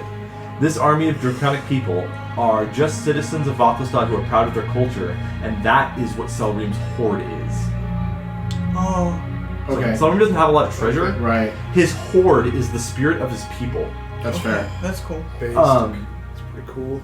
Even if it's being misrepresented and toyed with Yeah. and mistreated. These people who lost everything and with Selrim's help are increasing their numbers slowly with the help of the enslaved Wemvagi are the treasures that empower him just like a horde would. At some point, having a situation where Sonia is investigating the Vakelstad under and her getting killed would be a neat reveal to the party since she is actually a simulacrum. She will melt into slush and water. This should be a warning/hint of what the Tetrarchs are actually up to, or at least what Thedrid has done with them. Oh, shit. If the players engage with That fucking Ezekiel, elf. because Ezekiel is Sonia's bodyguard during this whole thing, is her visit here. Yeah. If she dies, Ezekiel's gonna have a problem. If the players engage with Ezekiel, he would summon 4 elemental things. They are tiefling ancestors of him who will all have the abilities of a pyre. Now consumed by their own flame. Among them is Daemonian. The visage of Daemonian. Other 3 are unknown family members that existed less than 400 years ago that... it's like a family line, it's like a power that they get. Yeah. Off topic, was Daemonium Fel's dad? No. The idea, again, I've told you this, the idea was maybe. I Okay. didn't have it set in stone. If things didn't say otherwise, then sure. Right. But it was the running theory so far. But your mom was a whore, so... I was going to say, I think it'd be kind of cool if even she doesn't know, because she went through Exactly. so many different partners that it's just like... That was kind of the point. It could have been this random face. Well, I'm only saying from because years ago. Sorn, No, the, yeah. the one that was like talking on the horn, he was like, he had devil features. That's fine, too. We Yeah. can say yeah. Anyways. So here's some quotes for Ezekiel and how I was going to play him. Quote, I'm willing to sacrifice my soul to eternal torture in hell, so my people can be rid of the infernal curse brought upon us from centuries ago. No longer we will be hell's outcasts. It's a spin it on an obsession with Bartiem's after he meets him again in Vakelstad. Ezekiel may see Bartiem's as something of his own creation. At least the part of him that is a, quote, sweet pyre. Like he calls you sweet pyre, like sweet Nerevar. As he will put it. Like something he is proud of creating. Oh. Quote, what kind of parent would I be, not to care for the flame that burns brightly inside of your soul? The one I so miraculously gave to you. Quote, why fight for the sake of another? Megira wouldn't care about you if you weren't a threat to her. You would be tinder in her eyes, more material for her to torch the world further. Your fragment of her is its own being, separate from her, the child we conceived together. Fuck. And you, Sweet Pyre, hold within. We could work together to slay her, drive her from the material plane. Then you would be in control of the heat and fire on the material. What the So fuck? She is afraid of you and how much power you could hold. What the fuck? So it makes sense, because I told you the idea of what I wanted Barthians to have at the very end of the story. Mm-hmm. So, To deny the freedom, power, and excitement of being a pyre has granted you for the sake of Megira is foolish and a lie to yourself. You are the only one with the luxury of a severed tie. Chains bind us to other pyres to her, but what you carry is wholly individual, formed from our encounter together. Why do you not jump at the opportunity to take her role and let our child flourish? What kind of parents would we be not to care for the embers that you carry in your soul to be nurtured into mighty flames? There's more. She is a tyrant, you know. That's why the dwarves in Verinthar are keeping her sealed away. Because if she were free, it would cause an inferno, a catastrophe on Voros. Don't be so hasty and foolish. All life would be incinerated. By killing her and being the one and only pyre, I would lose my powers too. And that doesn't matter to me in the long run. But you would be in control. You would be the Dawn Titan. I know you don't want the world to burn to cinders in a primeval blaze of glory, do you? I loathe the idea that you throw away the power, an opportunity, by perpetuating Megira's destructive reign. You could be a benign elemental force for good and prosperity. I am willing to help you in that endeavor, but for now, there are things I must do for those I care for, and until then, I want you to really consider my words. You must accept one of two realities. The one enslaved to Megira and her horribly chaotic ways, to stunt and smother our child within you, letting her stay in power as the Dawn Titan, giving her the strength to break free of her arcane bonds once the pyres are united with her, or the freedom to become better than her, becoming the Dawn Titan yourself and the linchpin of this plane, which is the choice I'm offering you. Please weigh your options, Sweet Pyre, and we will meet again, hopefully after you've made the correct decision for the fate of us all. I wrote all that, I wasn't going to say all that necessarily verbatim. That was just going to get me in the headspace to roleplay. I really, really want to watch that 5-hour Star Wars video with you now. my original idea for the Barthian's ending was to go along with that plan. You know, absorb the rest of the powers of the Pyre, but not kill Megira, and I would be sealed away in Fort Verinthar, like the cask of Amontillado, forever with Megira, so her power is just out of reach. Yeah, because And all of watch the over Pyres for are all united, eternity, she gets because I too have strong. I've got eternal life, So you'd be Dorkman. essentially. Yeah. On Ezekiel's body is a whip, sillily called the Bloody Tear. Nice. That's good. That's good. It is related to the last Pyre that was not revealed who it is. And I could just tell you right now. Simon Belmont. It was Terra, Why is that familiar? Abraxas and Dempsey's third wheel. Oh! Her last name is Tara Keats because you wanted a name that that was related to that. Is that season 0? Who those people are. It was. You There was remember three the orc, adventures that we- Huh? the human guy in the full armor with the flail, and the tiefling woman. Yeah. The alternate party at season 1. Because we saw Abraxas and Dennis. Is that when yeah. Amarok joined? Or no? That It was was right before. right before. Because we saw Abraxas and Dempsey somewhere And you saw him in the college town. a nice handful in of seasons Osenor. ago, yeah. But Terra wasn't there. Right. Terra is a faithful to Leviatar. And Oh. and she's a cleric. Stinky. That whip is hers. Ooh. Ezekiel has it. Stinky. Why does he have it? They are cousins. Oh. That's why she's a pirate and she's a tiefling. Why was Barthian spewing space dust? That has to do with the Phlogiston. Yeah, why was that? Spelljammer, don't worry about it. So, the bloody Here's this information. So- Shut the fuck down. basically, if you killed Ezekiel, he when he drops his 0 health, he disappears, leaving behind his weapon and a puff of smoke. He secretly appears back into the pearlescent palace of Zorosos without the whip, but that is on purpose, as to make Terra hate the party for having it later. Ooh, the setup. Originally, Terra's weapon, Faith for Leviatar or Leviatar, a crimson whip that looks like a tendril of ever-flowing blood sprouting from the slick dark handle. It's a +1 whip that has 2d6 necrotic damage, adds 2d6 necrotic. This weapon scores a critical hit on 19 to 20. If the weapon scores a critical hit, then the weapon then restores the lowest expended die value of the hit dice of the wielder. So if you have like multi, it's just with the lower one. Multiple different hit die values. Provided the target has blood and any remaining hit dice or hit points. If the wielder of the weapon has their maximum amount of hit die, then the wielder can roll one of their hit die at the end of their... So it restores one of your hit die, the lowest one. And if you have max, you can roll your hit die to gain hit points back if you crit. Cool. Yeah. Let's see. Okay, so here's the stuff at Selream. You're gonna go through this big old dungeon underneath the city. That was like an old city because it was built. More was built on top, the modern shit. And it was gonna be full of murals about like old draconic history.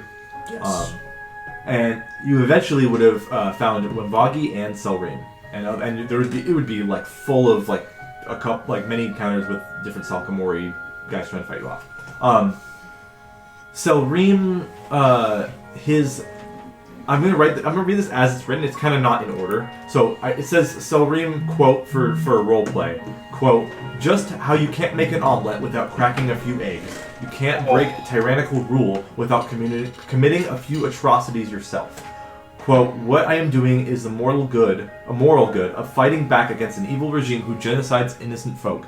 Just because you short-lived races can't comprehend the pain we have felt for so long does not mean it has been forgotten." So here's the thing. Wimvagi actually is not the one who is, quote, creating the Yellow Dragonborn. Rather, she's trying to trick those who are overseeing her into thinking so. In fact, all of the plateau that is Vakelstad is resting on the shelf of a giant dragon tortoise. Oh! That's where the earthquakes were shit. Oh! I called it a Zartan at first, but I was going to use Zartan stats, but call it a dragon tortoise. The creature is actually a cousin to the dragon turtle. So turtle is aquatic, tortoise is land, and it's a semi-aquatic. So it doesn't have flippers, it has like feet. The giant dragon tortoise eggs are found within Wimvagi's lair and in her hoard, which is the perfect cover to keep her alive and important to them, thinking that she creates the Yellow Dragonborn. She spouts the truth about the dragons losing the war with the elves, but the modern Dragonborn descendants today do not believe her and would like to end her, though the fact that she is, quote, creating the Dragonborn for their army and population boom, she's reluctantly kept alive, but in a bad state. How Dragonborn came to be is unknown to almost every creature, but it is not due to the true dragons, but to the eternal dragon turtles, there were many before, and now only one specimen remains, that of the yellow variety. Mm-hmm. There was a dragon turtle for every one. Oh. Every type of dragonborn. They were the first mortal beings created by Asgarath, their god, and the only one who cannot expire due to age. This one has lived on since the dawn of time, and were blessed by Io, or Asgarath, however you want to say it, because there's two names, to have the ability to give life, and therefore eggs were able to be laid and hatch into half-dragons. Of course, dragonborns can breed from a union of a half-dragon and any humanoid, and go on to have children themselves, but the origins are unknown to nearly all the Vorosians. Even Wimvagi didn't know this, in fact, until it started happening. Because the lair of Vakelstad and the under is carved into the dragon turtle's shell. Oh, jeez. And so, it just so happens that there is like, I don't want to say like a vagina, but like a thing that's making the eggs pop up in where she is, Wimvagi is. I don't know how, maybe it's magic, whatever. That's how you solve all your problems. It was a very tenuous idea. We weren't there in the campaign yet, so I didn't flush it out. Most dragons living within the first era of Voros, even the Vor Empire, weren't even aware of it, because it was supposed to be like, okay, the dragon were already around when the dragons mostly like were brought here, and the dragon turtles were like a close guard secret. I don't know. I didn't have it all planned out exactly, but that was kind of the idea. Wimvagi is a chromatic dragon. As such, she is of lawful evil alignment, technically, in the bowels of Vakelstad. Though through the sandstone caves, and all, well, I said sandstone, but it should be the shell, lies the pit, where Wimvagi lies captured. Magical mithril chains secure her limbs, wings, and neck. The chains travel to underground tunnels. The magic mithril muzzle, crafted specifically created for the dragoness to eliminate breath weapons or verbal spellcasting or psionics or whatever, locks and unlocks upon uttering the command words Kukiavor. I don't know if I wrote what that means. It almost always remains locked. tail was severed long ago. Her tail was severed long ago. Jeez. Like, not by these people, presumably 1,000 years prior. Finally, there lies an adamantium arch-like device pinning her to the stone floor, kind of like the one in Skyrim, preventing her from standing up or crawling out if she were to break the chains. She's in a tunnel, so it's like small for her. It's already hard to move. I mean, she could. She got there in the first place, but things have been built around there, and it's hard to smash through newly constructed gates. It seemed as if when Boggy underwent a slumber 1,000 years ago under the sands of the Voros Desert, she awoke and retreated to her home, the island of Octicon. She was then discovered and shot down by Voklstad's hyper-accurate harpoon cannons attached to the city walls. It has defenses. When Boggy was then dragged and restrained to the pits where she is today, she was planning to attack the Dragonborn people who built on her favorite island. She is evil, technically, so she never helped her dragonkin in the Elven War, but she did fight the elves for her own safety when needed. After losing a fight and her tail near now what is Larka, which she lost it, which is here, but that was like 1,000 years ago.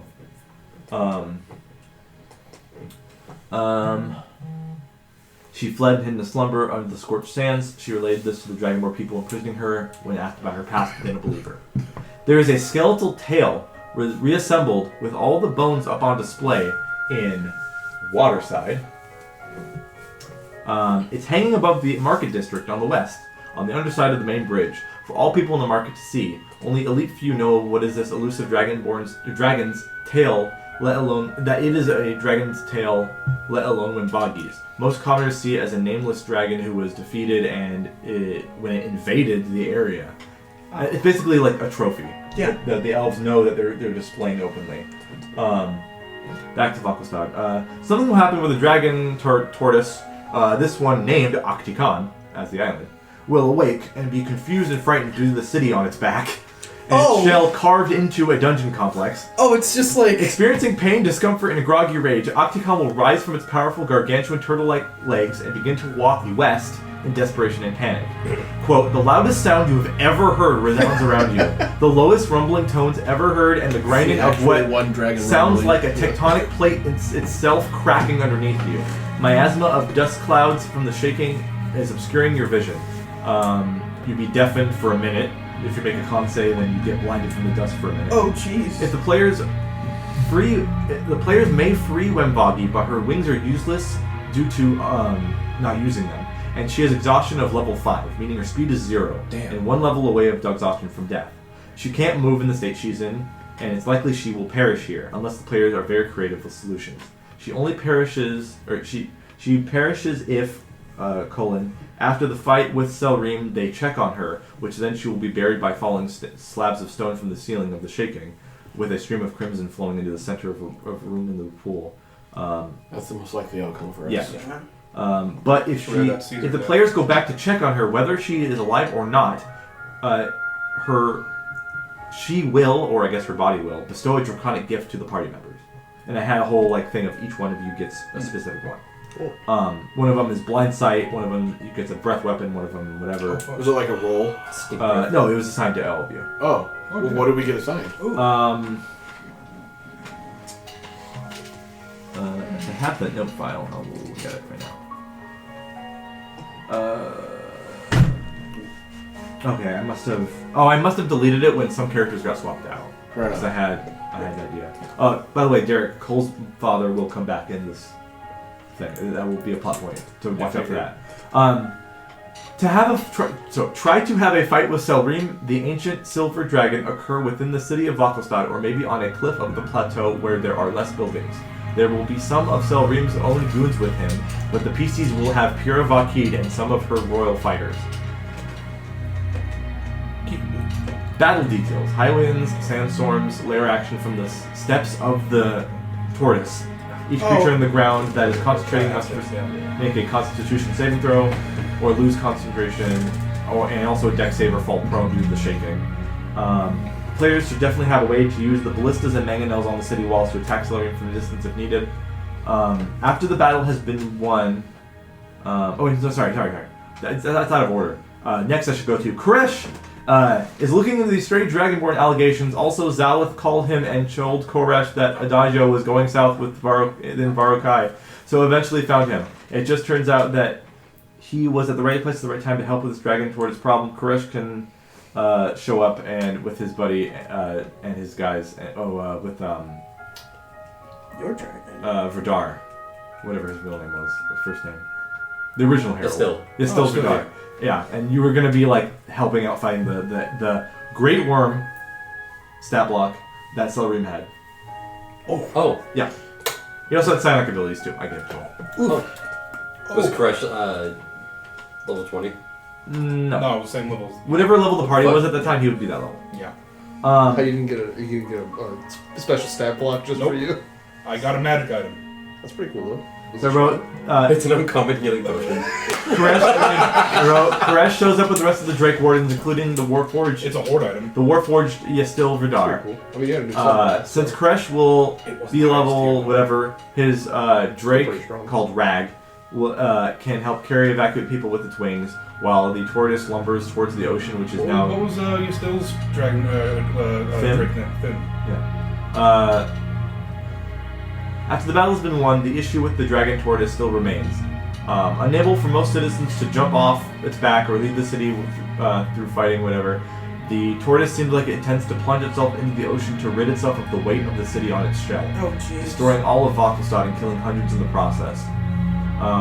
The Yarpata totally want this, and if the party wasn't on their optics before, they really are now. Damn. Damn.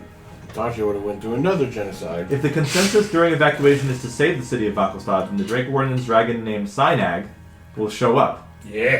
and be able to calm the humongous creature, meaning because they're both technically dragonkin in a weird way, That's my baby. meaning it stays in place, where it was calmed and its legs sink back into the arid sand and rock near the western coast of the island. Vakelstad at that point is not accurate on any map any longer. Oh, yeah. How many Drake Wardens are there? I was gonna say a couple dozen. That's pretty rad. Could the Drake It's pretty good. Drake Wardens have used the dragon turtle as a base, like a mobile base? Possibly. I have to ask this now because we're bringing the dragons into it. What happened to my adoptive son or daughter? We'll get to that. Oh, Yeah. no. We're not gonna find out till we get to more. I know, More heralds lore. like it's such like a driving force. I feel like me. that dragon has something to do with the creation of the It bubble. probably Oh, yeah. does. In some, It's just in that, some like- horrific HR Geiger type way. Realistically, when Ryan told me about that, I Who repeats him, by the way? like part of my love for Amrock went away, and I was really very fucking angry with myself that I still wasn't playing. Alright, well. before I go into Act 4, I'm going to go back in some of my note files, stuff that only ZM would know that I'm going to spell. Pirate. So that was the end of Act 3. Yeah. Okay. Yeah. Pyre info. Mohamud is the opulent pyre. You remember that. The genie. Tara is called the reluctant pyre. Her spirit takes the name Vani. During her fight's second phase, her spirit changes to be that of a phoenix. Phoenix, yeah. Cool. That's right, because they were doing all. The directional beasts. Yeah. Yeah, yeah. Fucking love that shit. The upgrade you would have gotten for fighting her is Flyby. The spirit does not provoke opportunity attacks when it flies out of an enemy's reach. That's good. Fire Body. Any creature that touches the spirit or hits it with a melee or an unarmed attack within 5 feet takes a d6 of fire damage. In addition, the spirit can enter hostile space's turn and stop there. The first time it enters that turn, they take more damage. And also regeneration. At the start of each of your turns, the wildfire spirit, if it's within 10 feet of you, it regains hit points equal to double your proficiency bonus. Jeez. Ooh, that's pretty good. So like 5 or 6 times 2. Yeah. You got those pictures, 10-12. right? Huh? You got those pictures, right? Can I explain that a little bit here, or should we wait? Yes, I will explain it when we get to the actual fight with Tara. Well, it was about like using that spell more and more and getting more of a control over it. Yeah. Yeah. Ezekiel is the iridescent pyre. His spirit takes the name Chitra Banu. But now, not now, but in the final Act 4 fight, because there was going to be 2 fights with Ezekiel, his spirit will change forms during his second phase. It will take the form of a tiger. Yes. The idea of the upgrades there is the fire, death, and rebirth. Whenever you use your blazing revival feature, these are upgrades if you defeat them the second time, and rise to your feet. Each creature of your choice within 30 feet of you must make a dexterity saving. It's the UA version of the revival. Yes. It does damage and stuff, and and they're reduced to ashes if they die from it. Kindling flame. If the flame seed attack scores a hit on a target and the roll is 5 above the target's AC to hit, the target ignites. Unless any creature uses an action to douse the fire or submerge in water, etc., the target takes a d6 every turn.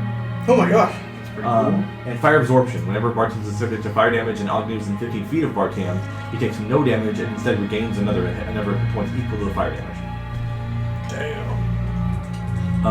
So you guys, if you had fire spells, could just juice them up with healing by doing that. Eventually, when all of the pieces of Megura are collected and absorbed into you, it will turn Agni into a form known as Agneastra.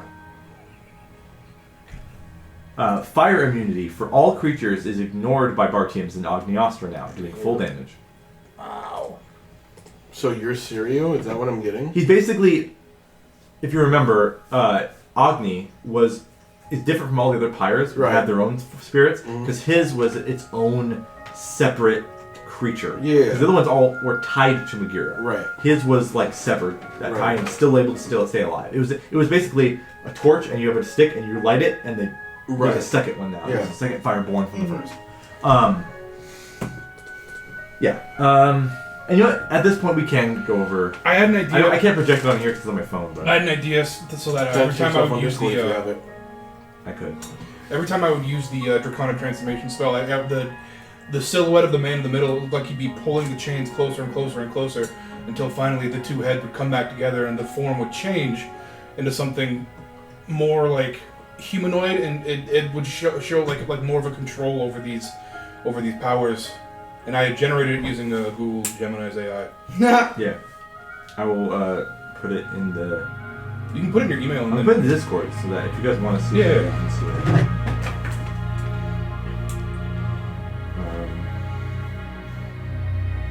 I had a very specific look that I was going for, and I managed to hit it fairly well. Where is it? I just downloaded it. I can do it. I can send it. Okay, you do it. Both of them? Yeah. I guess general. Okay, that'll be Act 3. I'm gonna move on to Act 4. The second one, the one on the right, is the one that it would actually look like. The first one was just the idea. Really? Fancy. The Digimon. Yeah, that's kind of what I was going for. This is what it looks like. Oh. I used AI for this, and I'm surprised it looks decent. Alright. Act 4, the final act of Voros Season 3, was going to be called The Elven Perspective. It takes place in autumn, because this was in the summer, and it was going to close out. Most of it was in autumn.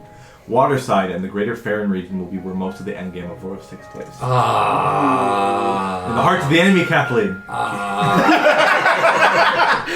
No, it's because of Season 1 shit. Yeah? Yeah, because OG Charlotte was from Waterside. And, oh, really? And I had said I'd go to Waterside when it's all over. Oh, that's good. So here's the quest hook how you would have gotten there. Koresh that's good. Will suggest that since things have gotten dire, even in the most remote, or I would have basically said this to you, and you would have known this. Things have gotten dire even in the most remote areas of Voros as of late. Maybe the Void Knights could be of assistance. Yes. The Western sect is no longer around due to a schism within the group. They used to be based out of Yalabel. But some quarrel within the Vorosian government made them dissolve. No one knows if the eastern half is still operating within their keep in Mollengast. Renvera, I wrote this in parentheses, Renvera is still alive, as she has returned to Mollengast after the Western sect had dissolved. She is, however, likely the only one still left. We'll get to that later. That was my proposed second character.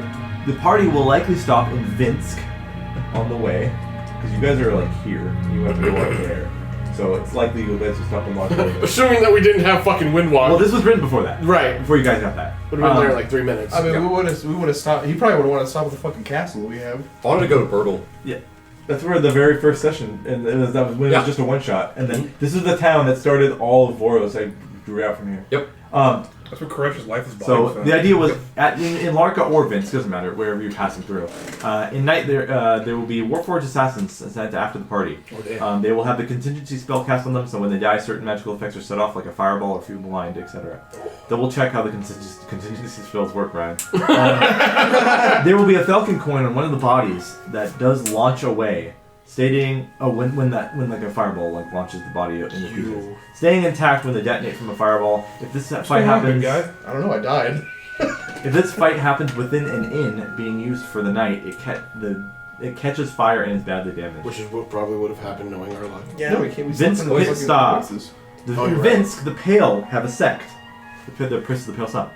The ones who believe a Monitor has been renovated into renovated as Lathander.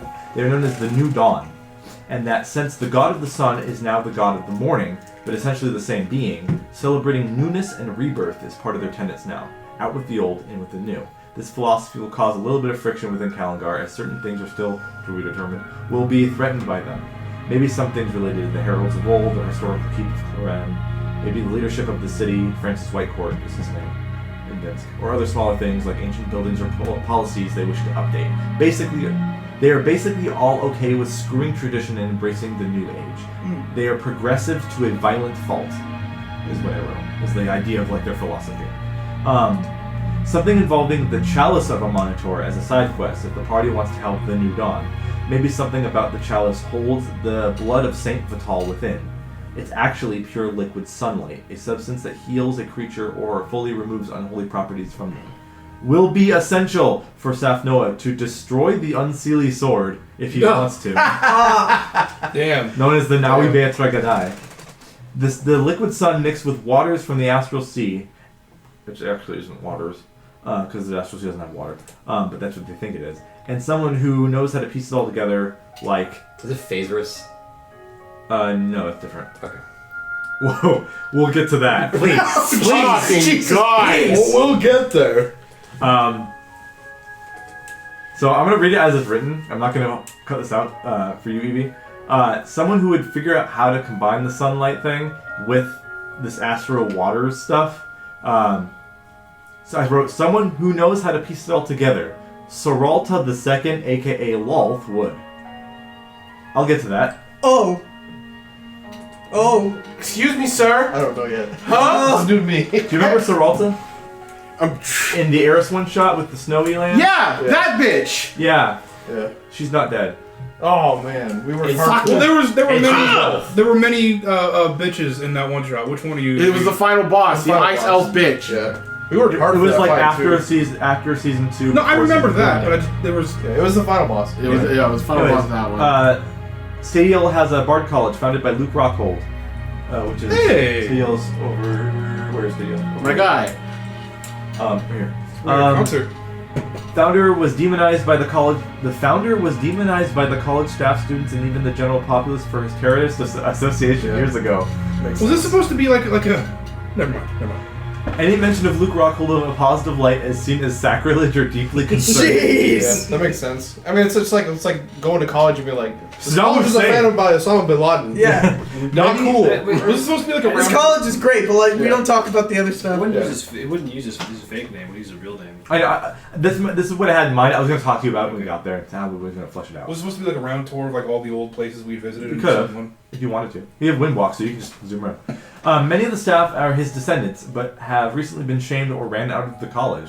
I don't know why I wrote that. The stories and lore taught by the college students, are now songs and poems of the heroic elves of yore. Oh, fuck the that. elves from Oh, Tartar fuck Name. that. Perverted by government meddling. What is that? What? Tomb of the Herald. Yeah, you guys went there and sang Act Oh 1. yeah. Yeah. My fucking. How would that Draco season was, one. right? What? Season No, one. no, that wasn't the Draco Legeria, was it? That was where you still was buried. That was where. Oh, that was where. original. Before That was where Derrick became season gas two. the first ever time. Yeah. Freaking, yeah, okay, that would have given Lawrence plenty of fucking reason to join you guys. Yeah. If I had back Yeah. there. How, Good idea. how changed would that have been now that you still It wouldn't be there. just completely erased? Probably. Damn. At some point, Luke's family mostly resides in Cloran, where the Rockholds are school teachers, or in Stadial at the Bard College. I didn't know what to do yet. Cloran's up here. Where's Supposed's rest? Right here. Right there. Yeah, it's little chess keys. Yeah.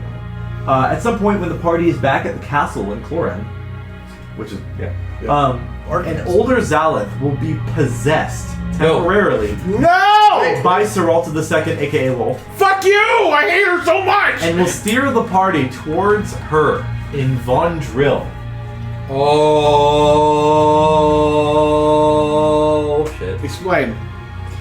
Vondril! That is the second big drow city. Do you remember where all the people from Menzo Branson were evacuating to Yes. at the end? Yeah. Von Drill. That's right. Or Lothan. That was my Lord. cover. We'll steer the party towards her in Von Drill as she learns of the party's plans to uncover the Elven supremacy plot, which she wants to assist with. Wait, assist with the plot or assist us? Assist you. Assist Wolf us. wants to assist So you. that's probably. Oh gosh. The enemy of my enemy is my If Sword friend. was part of the crew, he would have backed this 100%. That's fucking cool. And it would have been weird. Alright. After the possession wears off, Old Lady Zalith wants to accompany the party to Von Drill. My wife. She will have a signet ring needed to break the illusion signet magic ring? Von Drill creates. She received it from Fel years ago. She had it in his inventory. You had a I signet did. ring. I did have a signet ring. That was from House Torth. Every major house has a signet ring that gets them into Von Drill. And you stole it. I remember in the campaign, so I remembered writing that down. Fair enough. Charlotte needs to come into play somewhere as well. I wrote. I was like, I have not seen her since. She is working to fill her role in the summer court as a quote stork. She has a very important job within the Feywild, where children/teens who ran away from home and find their way into the Feywild become the Feylost. In response to Fey The beings, Lost Boys, literally. in response to Fey Is that known as beings, a Phalos? yes, in response to Fey beings, that's why you knew Charlotte. Yeah. In response to Fey beings having these other planar beings in their realm, a tax of sorts is implemented. To stay within the Fey domain, these mortals are required to provide 2 children for every one they have. The second one is given to the Storks, an organization devoted to delivering children to those who really need it but have trouble, like conceiving, or if their son runs away or their daughter runs away, they lose their children. These Fey will, if other communities have more children that they give to the Fey, they will give them to other people. Baby relocation service. Yes. Yeah. pretty much. Yeah. Additionally, if any Feylost mortals are babies or too young to remember being in the Feywild, the Storks also consider them apt for relocation to other families. Something like this / workshop with Evie a little, since it's okay if he knows because of Saf Noah. Charlotte will know the unseemly origin of Cole's sword and its potential abilities, which I don't remember shit about that sword. Yes. She may also know of a way to cure it of the dark nature that corrupts it, maybe a small trip to the Feywild or some Fey side quest involving something cool like the Wild Hunt. That was actually going to be the Liquid Wild Sun. Hunt. The Liquid Sun thing was going to be actually a replacement for that. So the sword, another note file details it. Witcher. We'll get to that. I want to keep going with this though. Let's see. The sword of slashing / sharpness, whatever it's called, that Petra had started to make has been completed obviously by now, and is probably either on display in the castle or in possession by one of the heralds. If the party wishes to retrieve the big suck from Solarmech, Oh my god. Yes! Oh my god. Then here are its properties. I just wrote it out. It's big. The Iron It Great sucks. Sword is a +2 weapon that deals an additional d6 necrotic on a successful hit, and a successful necrotic damage dealt on a creature that is not undead or a construct will heal the wielder by the exact amount. And if you already have maximum, you get temporary hit points equal to that.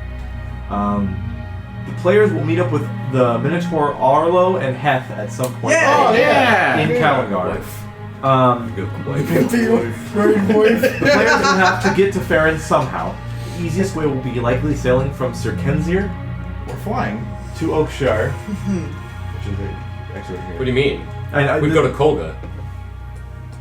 There's no port. We don't need Yeah, it. but that's- how we do it. Well, I didn't know that. That's a at the big time. factory town. Yeah, it is. So I wrote, where is it? Whose hut is that? Owls. Who's Howl? Oh, yeah, Oh, was a hut. He was the guy who was the understudy of the guy you were doing in the college. The guy you were with in the college. That you learned to make golems and stuff from. Okay, yeah. He was the guy that left And he is right there. to make shoes. No, he was a Something. candle maker. His candles. And if you guys found his hut, he was going to have a A candle. wax golem thing for you guys to he was just gonna shove it on you guys. By this point, I would have Get the returned thing out the of my knife, right? Yeah, yes. Wait, to I would pure get lucky. another construct to add You're to my just collection. making an army And over you can there. light it on fire and be like running the crowd, buddy, That's because awesome. it's made of wax. It would take some damage, but you could just a big like a suicide fire guy. Anyways, near Sirkenza area, they can meet up with Rupert Tonley's previous apprentice by the name of Howell Partent.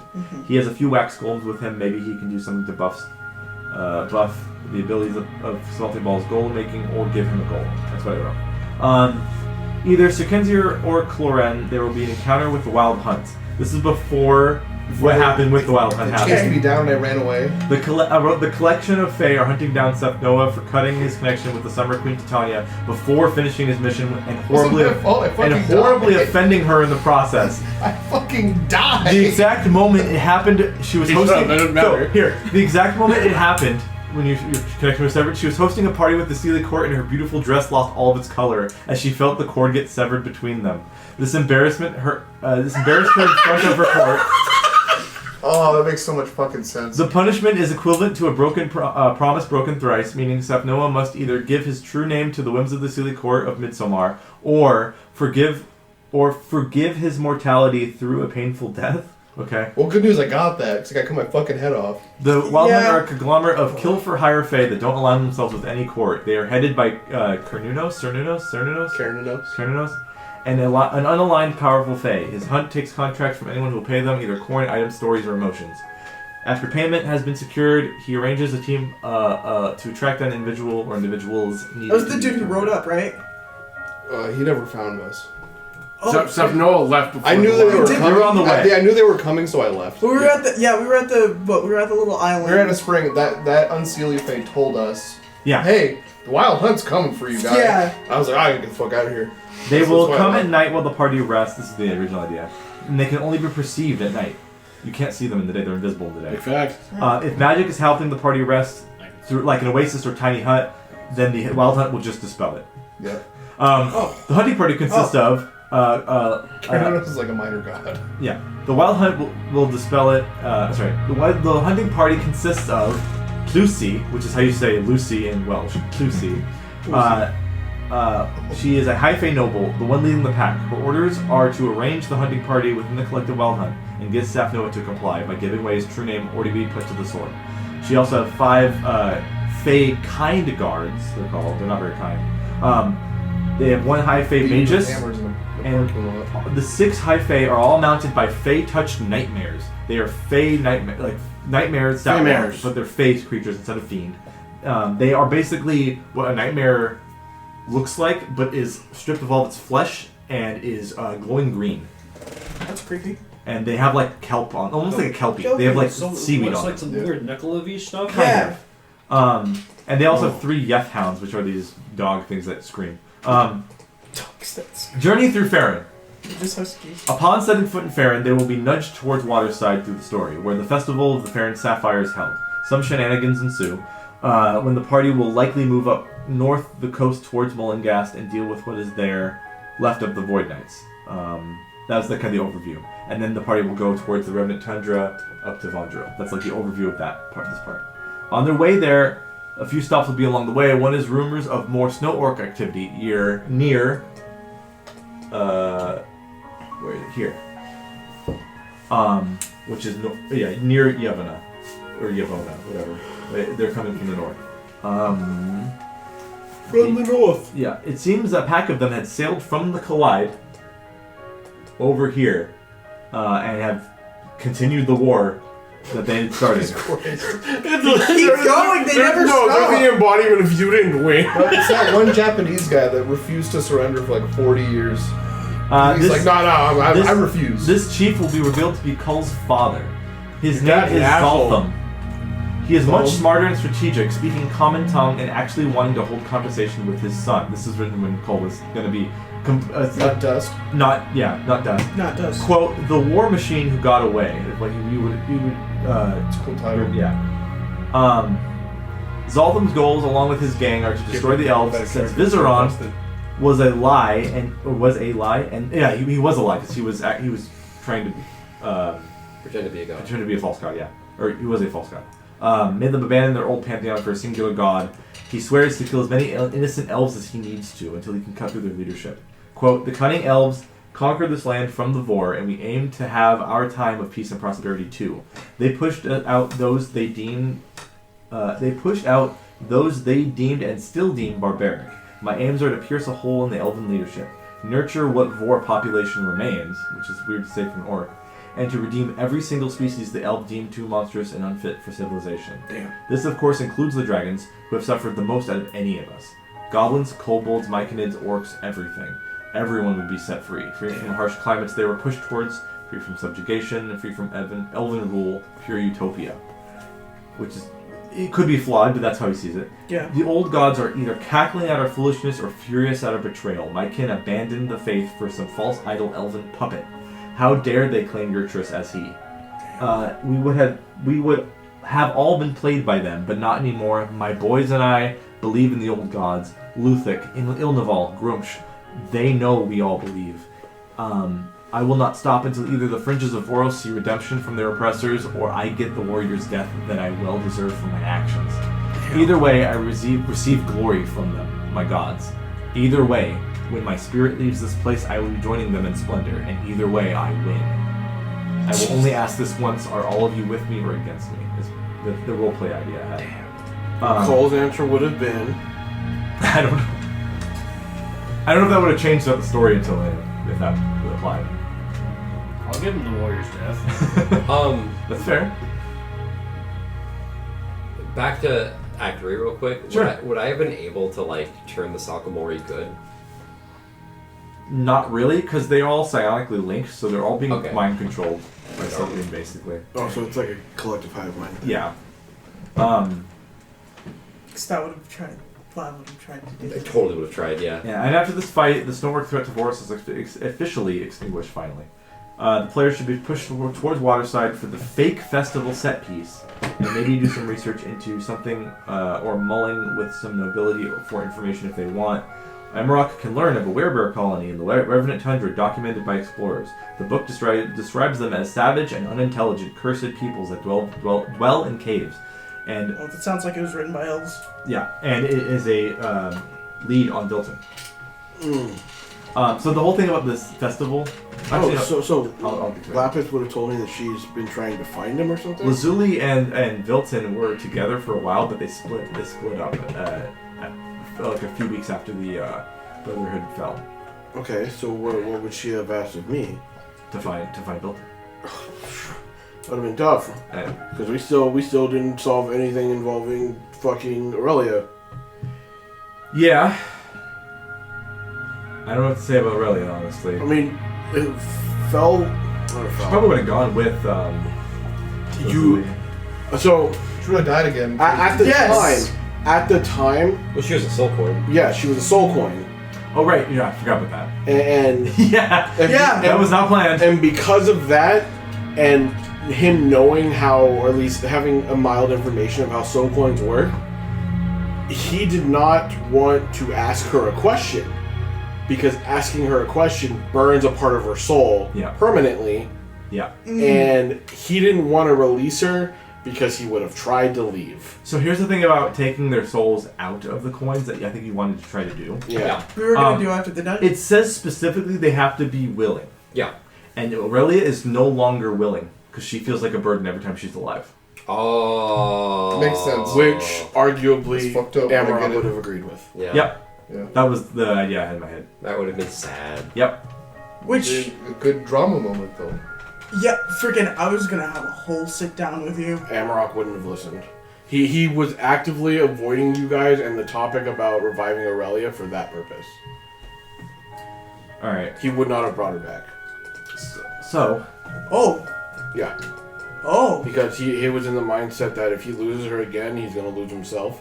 And if you guys would have brought Aurelia back, he would have asked her to leave. And if she would have said no, he would have left anyway. right. Oh, because she was going to, like, Lava was going to sit down. He would have said that he cannot watch her die again. Right, because I think I would have there's... been on your side on that. Yeah. Freaking, Yeah. like, I was going to have to sit down and be like, I was, like, honestly jealous and upset that you like, had some things that she wanted in your hands, and why are you just like tossing it to death over and over and over again? And I was like, it seems like this is just gonna be how it is, and it's like, I'll help you in any way I can.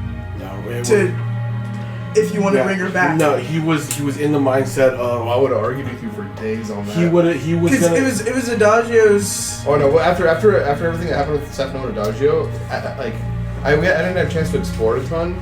The Safno was so anti-revival. I removed all necromancy spells from his spell list. Oh.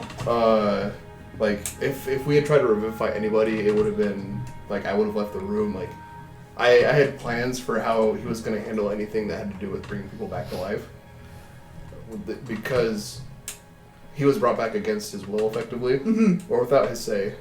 Yeah. And that was one. That's why after that I was like, I can only do it on if the spell says it's a willing participant. Yeah. And it ruined your connection with the fake court. Yeah. Well, and for Amarok, that's what was one of the hardest burdens, because he wanted to ask her this time, and he couldn't do that without burning a piece of her soul. Yeah. Oh, so geez. the best choice of action, unfortunately, at the time, was to keep her there. And that's what I'm saying. So and he was in the mindset of, he made a promise to Adagio. He was going to be, no pun intended, his dog, like his loyal lapdog, to help him finish this purpose. And he was going to stay in the mindset of the soldier of, I need to stay focused. I can't have a burden. Once this is done, then we can do it. Out of curiosity, if we had cast something like Speak with Dead on the soul coin, would we have... I don't think that works because they're not dead. There might have also been divination spells we could have casted that could have helped out. And what? I mean...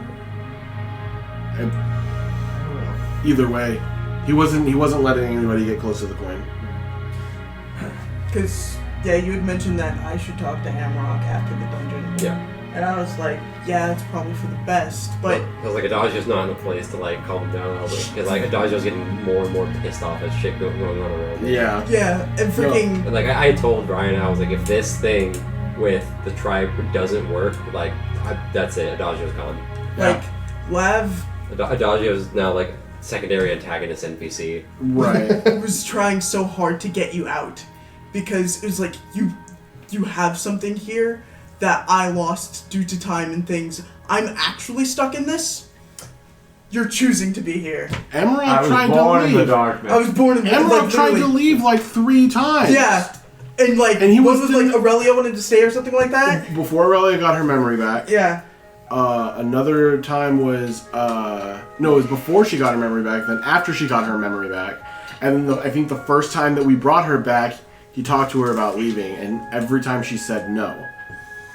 And by that point, it was like, cool, we've hit the 4th or 5th death, and not only are we getting rid of resources that we desperately need, it's just that every time she died, a piece of Amarok's soul was becoming more tainted and full of resentment and hatred, and he couldn't do that. He's putting her in danger because she's not strong enough to hold her own in this fight. I'm going through around Silent Hill, dude. Yes, that's exactly what it was. Bro, you have no idea. Do you know how fucked up it is that every time that we would come to the table to play this, I have to go into a depressive mind state of, hey dude, my lover is dead because of me. Every time. Sure. I'm killing her every time by her just being here. She simply couldn't stay alive. Yeah, and she couldn't stay alive. She just couldn't. And though we can bring her back, we are tempting with things that we do not understand. And every freaking time. Right. And there's no and with knowing Safnoa, when Safnoa came back, Amarok already knew that he was undead. Oh, yeah, because he used the... Yeah, he told me a couple times he knew right from the get-go. Yeah, Amarok knew from jump.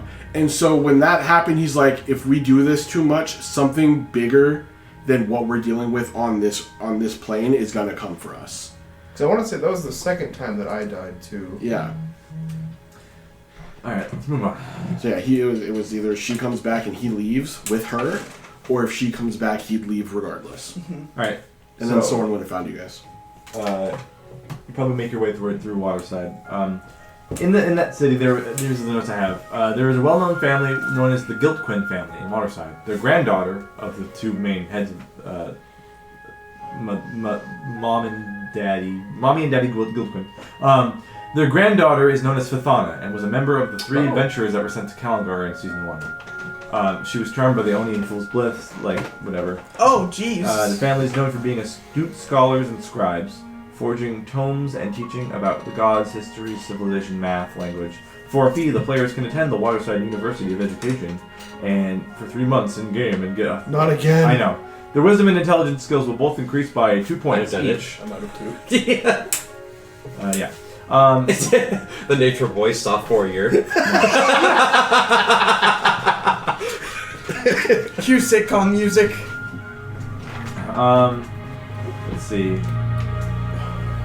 To most, it is unknown what happened to Eli Kara-Tur and Thesrin, other than they had children together and started the bloodline that every elven leader are descended from in Voros. May I ask a question that may be answered later? A word just popped into my head that I just remembered, that you said never mention it at this table again. So the Chevarash? That will be the last thing.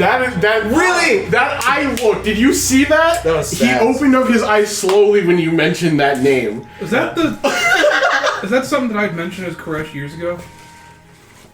About the elves? There is something... It was related Yeah. to Koresh, but it was like you said something like that, and then I was like, yeah, so I saw this like out here, and you said don't. That's like I the remember. angriest point. You're like, do not do that. I remember. Sorry. That is the Was final... that- That is the final thing in Voros. Was that in game that you said that? No, like That was I close? heard about it like outside. I was like, I didn't look into it. I just like pretty much the Chevarash. I didn't want you to look at... Okay, He was like, I'll talk about good. it. Don't look into it. Yeah. And I was like, Now you can now. Anyways, when Boggy Dragon Tail Bones in the market, yep. The elf which was found on the coast of Cathaecia should at least be mentioned or have some type of cameo here. The one from Malsir in the Kingdom of R'Lok. yeah, Yeah, he made his way here. that's cool. And Nelpo, the cloud giant that was related to Lad, has stone giant contacts near the Sapphire Mountains. They are joined by a dozen high elves that know about the Yarpata and are otherwise powerless to confront or stop them, which they want to do. There's actually some elves against them. Oh, this has been an inner conflict for a long time. Many are old criminals who are presumed dead but got away. They use payment and bribes given from Mnelpo delivered by Griffin to spread around info that May Alplin, her alter ego that looks like an elf, is doing well in orchestrating the shows and performances to slowly make a mockery of the Tashna Monastery. Like, they're keeping up the ruse that she's actually doing that when she's not. Okay. Like that you believe that she was. Okay. At the end of they lost to Griffin. Remember that? Yes, Yeah. that's what I was like. Oh, that it. Yeah. What was it on its way to send a message or going back Yes. or something? Okay. Anyways, after Waterside, if the party approaches Mullingast, there will be a series of Overwatch, or the name of the guards in Farron. The Overwatch that Tracer? the cavalry's here. And ask their purpose. The Overwatch will ask the party to leave Mullingast since there are harpies that have invaded the town. If the party insists on entering anyways, the guards will turn heel fast and try to murder the party so they can figure out the deal with Mullingast. There's a deal, there's a thing going on here. Lastly, for mainland Farron, Mullingast, and by extension the Void Knight's fate. Harpies now occupy the borders of the near ghost town of Mullingast, near the, I wrote Harpy Colony for myself. Sword. Yeah. Alluring songs and captivating melodies emanate from the bones of an old town, prosperous at one point, now shed of its former heights. The strong waves of the ocean crashing against the vertical rocky shores, perfect nesting grounds for harpies with the high sea cliffs and plentiful cold water fish to eat. They have a matriarch and all this stuff. Renvera is still alive, but petrified. The party can find her in a collapsed building with cracks in her legs and up her waist, but no severing yet. If the party helps her/restores her from stone back to normal, she will divulge Void Knight stuff, Chance. Renvera will divulge what happened with the Void Knights, how the government wrote laws to restrict them and eventually were behind certain attacks on the Western sect. The Eastern one was left to the hundreds of harpies that were commanded by some elven man with strange facial tattoos of which she has never seen. he had a falcon Okay. design on a coat he wore. Most didn't succumb to the charm, but the ones that did walked off the cliffs, like from the Harpies song. The rest returned to stone through these iron-like bull beasts that produced gas that turned and exposed people to stone. There's gorgons and harpies here. Damn. When Vera is surprised she wasn't shattered or taken away after all this time. She says, "I guess I was hidden well enough underneath the collapsed building." She will need magical generation or other type of healing to heal her legs that were cracked in stone form after she's healed though. We're gonna put her in a wheelchair? Not necessarily. I know you had regeneration. Yeah. Renvera will then go to Waterside and with her knowledge and connections try to uncover any info she can and tell them, the party, with a sending spell, what she learns. At this point, Molengas is a ghost town. She will procure a sailing vessel from Molengas Fjord and take them. She will also procure a sailing vessel from the Molengas Fjord and take them to the Revenant Tundra first.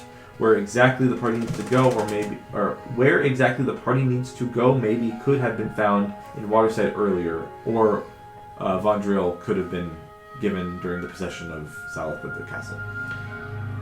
Peaches and Weir soon. Put a pin in this.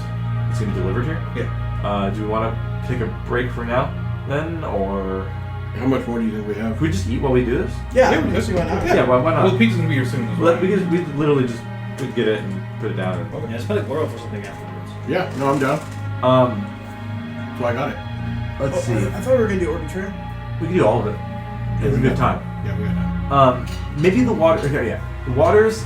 So the thing about the Void Knights is they have a ritual where they use what they call the waters of the astral sea to coat your body and turn you from a high elf or a wood elf into a moon elf with like that bluish skin tone. Purplish, yeah. Oh, Yeah. I remember that. They I came up with that. yeah, and they use their hook swords and they have this like vibration thing that they can do with them, and they stick them in the water and it vibrates the water and it jostles around and turns you like into that.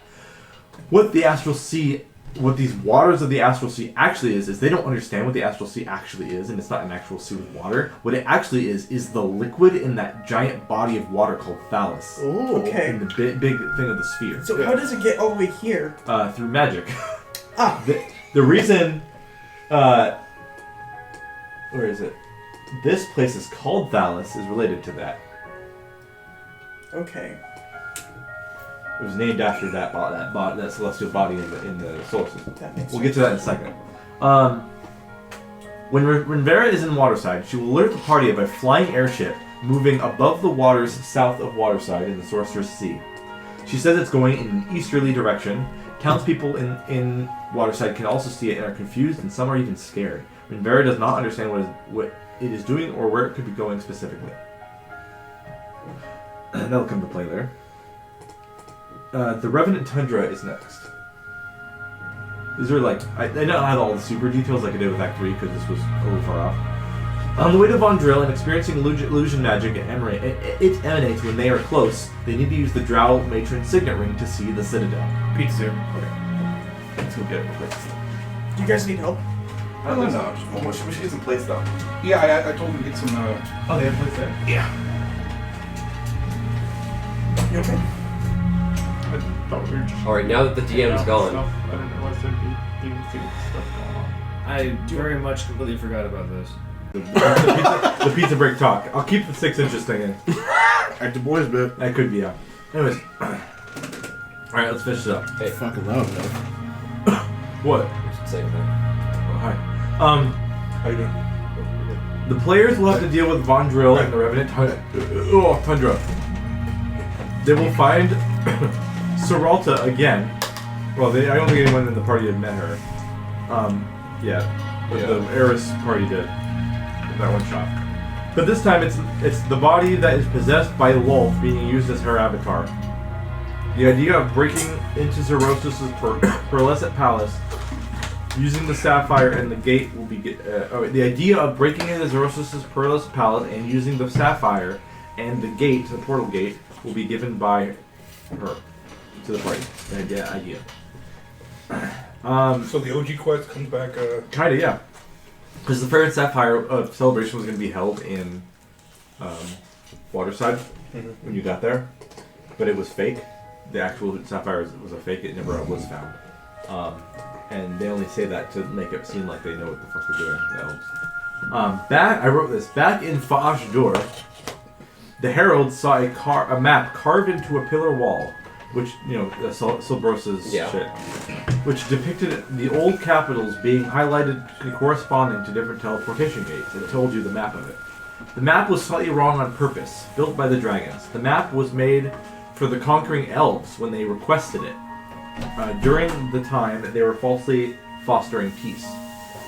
And in reality, the gate is not in Waterside, it's in Thalos instead. When the conquering elves eventually found out, they kept their knowledge a secret from the dragons and made Thalos their capital hub to declare war from originally. Basically, a way to justify moving the portal gate to Thalos when I messed up and said all the capitals had the gates. That's what I wrote in my notes. Vondril will have very low population due to the numbness disease that was carried by the orcs. It got over here. No one knew that. Damn, they're green STDs. Oh, they're small ones. They're white STDs. They're white STDs. Oh, the white man. Those Due to white them being people, isolated, kill 'em they could all. not gain any help and wanted to stay hidden anyway. There are only about 100 drow strong here anymore. Oh, jeez. It's not my fault. Though they may have forearm statues like gargoyles, animated weapons, magical traps, and trained pet spiders to defend themselves if they are desperate and are somewhat... Yeah, whatever.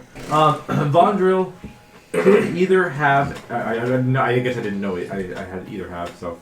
Vondril could either have a device or Saralta II's body could just emanate Phaserus.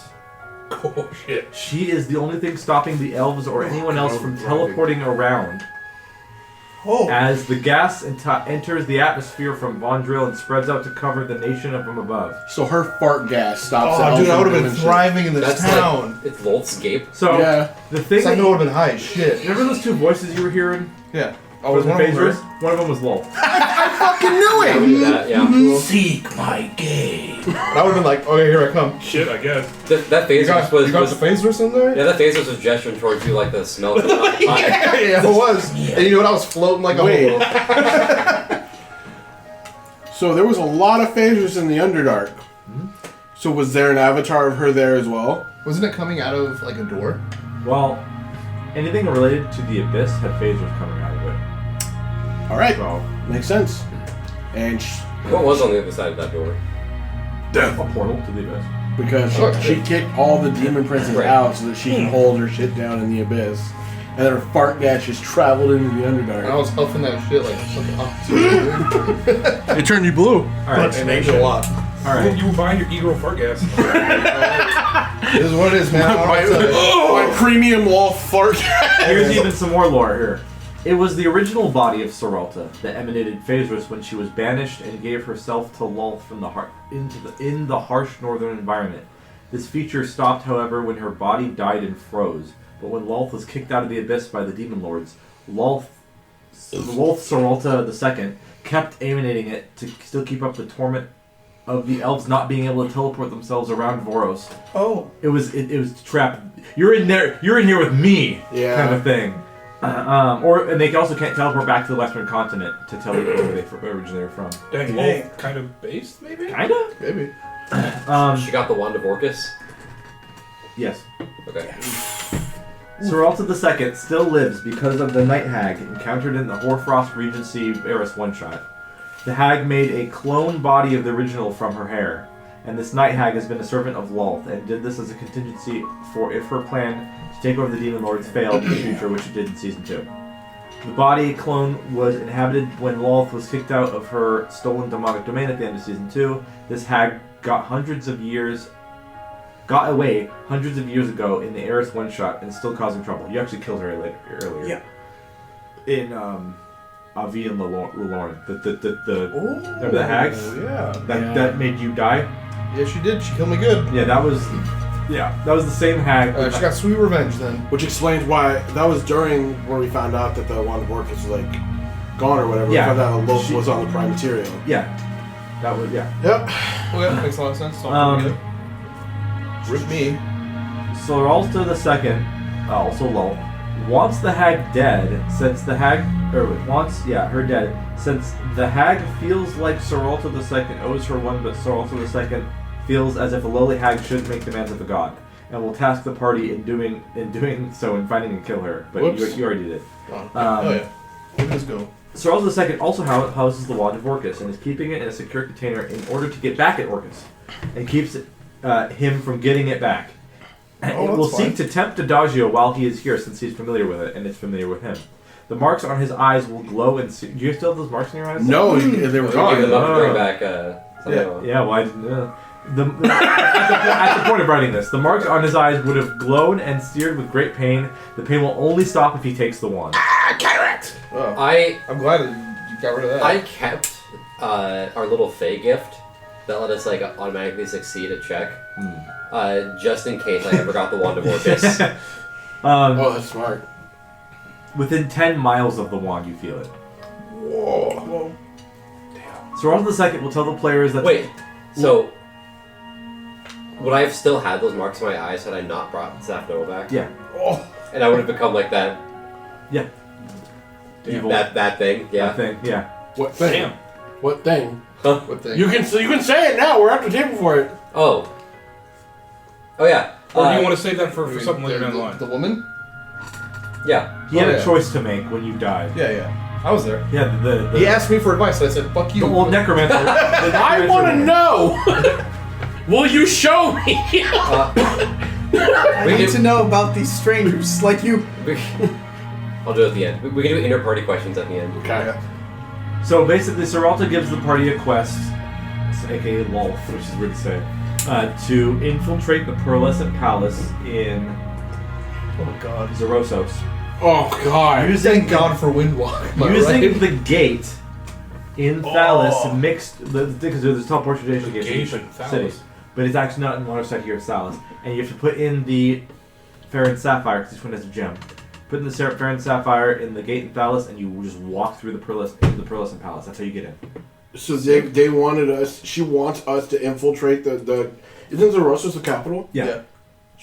Capital City. Cool. If you know the Nexus Infiltrate gate where all the portals are is right where the fucking Where the leaders of the Majocracy country is. are. No, I know, but what I'm saying is Lolth wanted us to infiltrate the capital. Yeah. Wait, how What did Loth level know would he have that? been by this? Huh? How did Loth know that? How does she know that? Yeah. She's a She's a god. god. Oh, okay.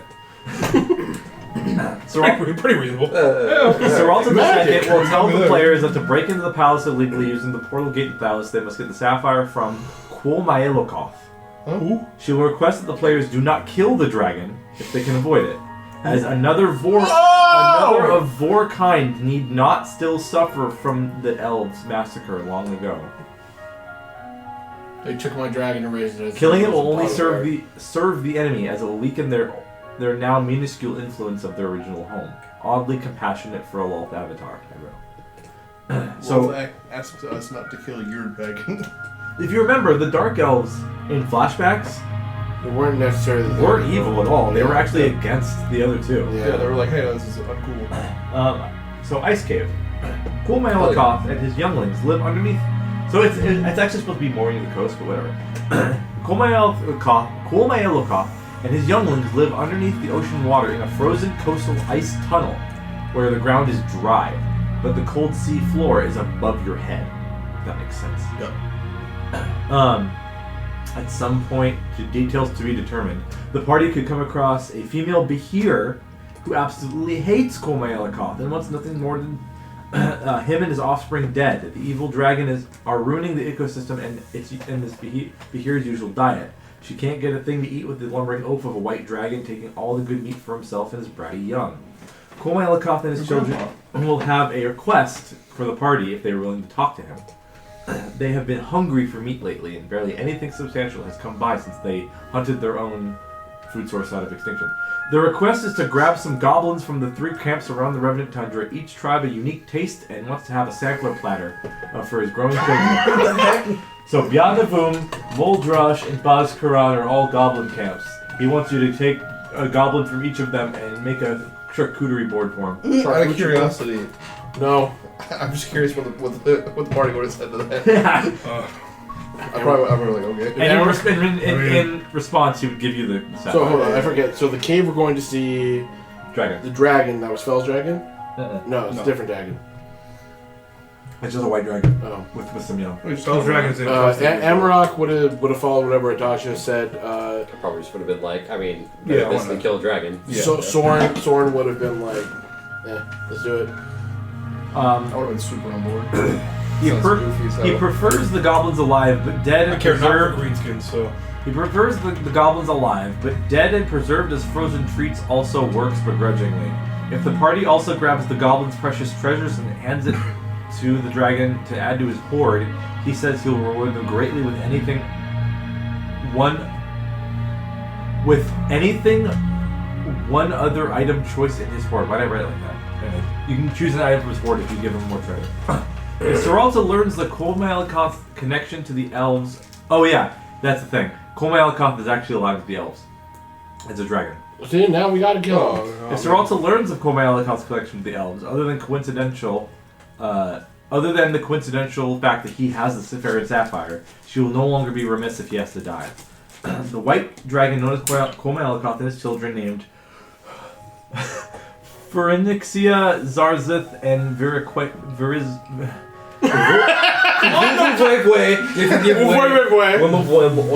Come on, note taker boy, write those names down. Vizriquathir have the gemstone as of now, the one used in the Farron festivals or reproductions. White Dragon is an ancient, but it was born just after the war up here in the north from his fleeing mother. He doesn't care about the old draconic way of life since he never knew it.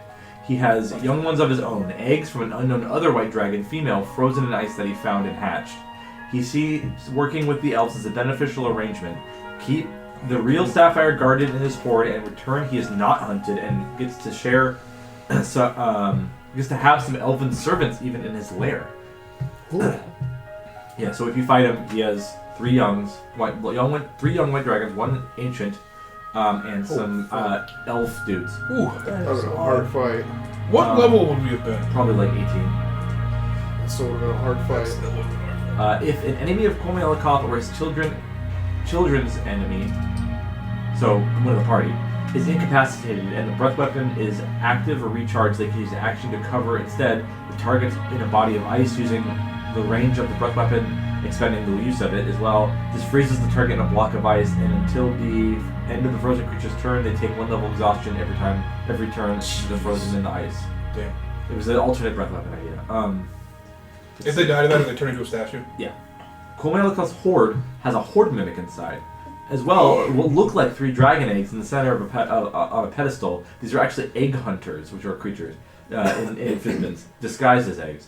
The loot items are a whole, mostly intact sailing ship, Mostly Cool. intact. with most of its treasure surrounding it and flowing out of the holes in the ship worth 10,000 gold pieces. It looks sea ready if one could remove the frickin' thing. I wrote frickin' in there.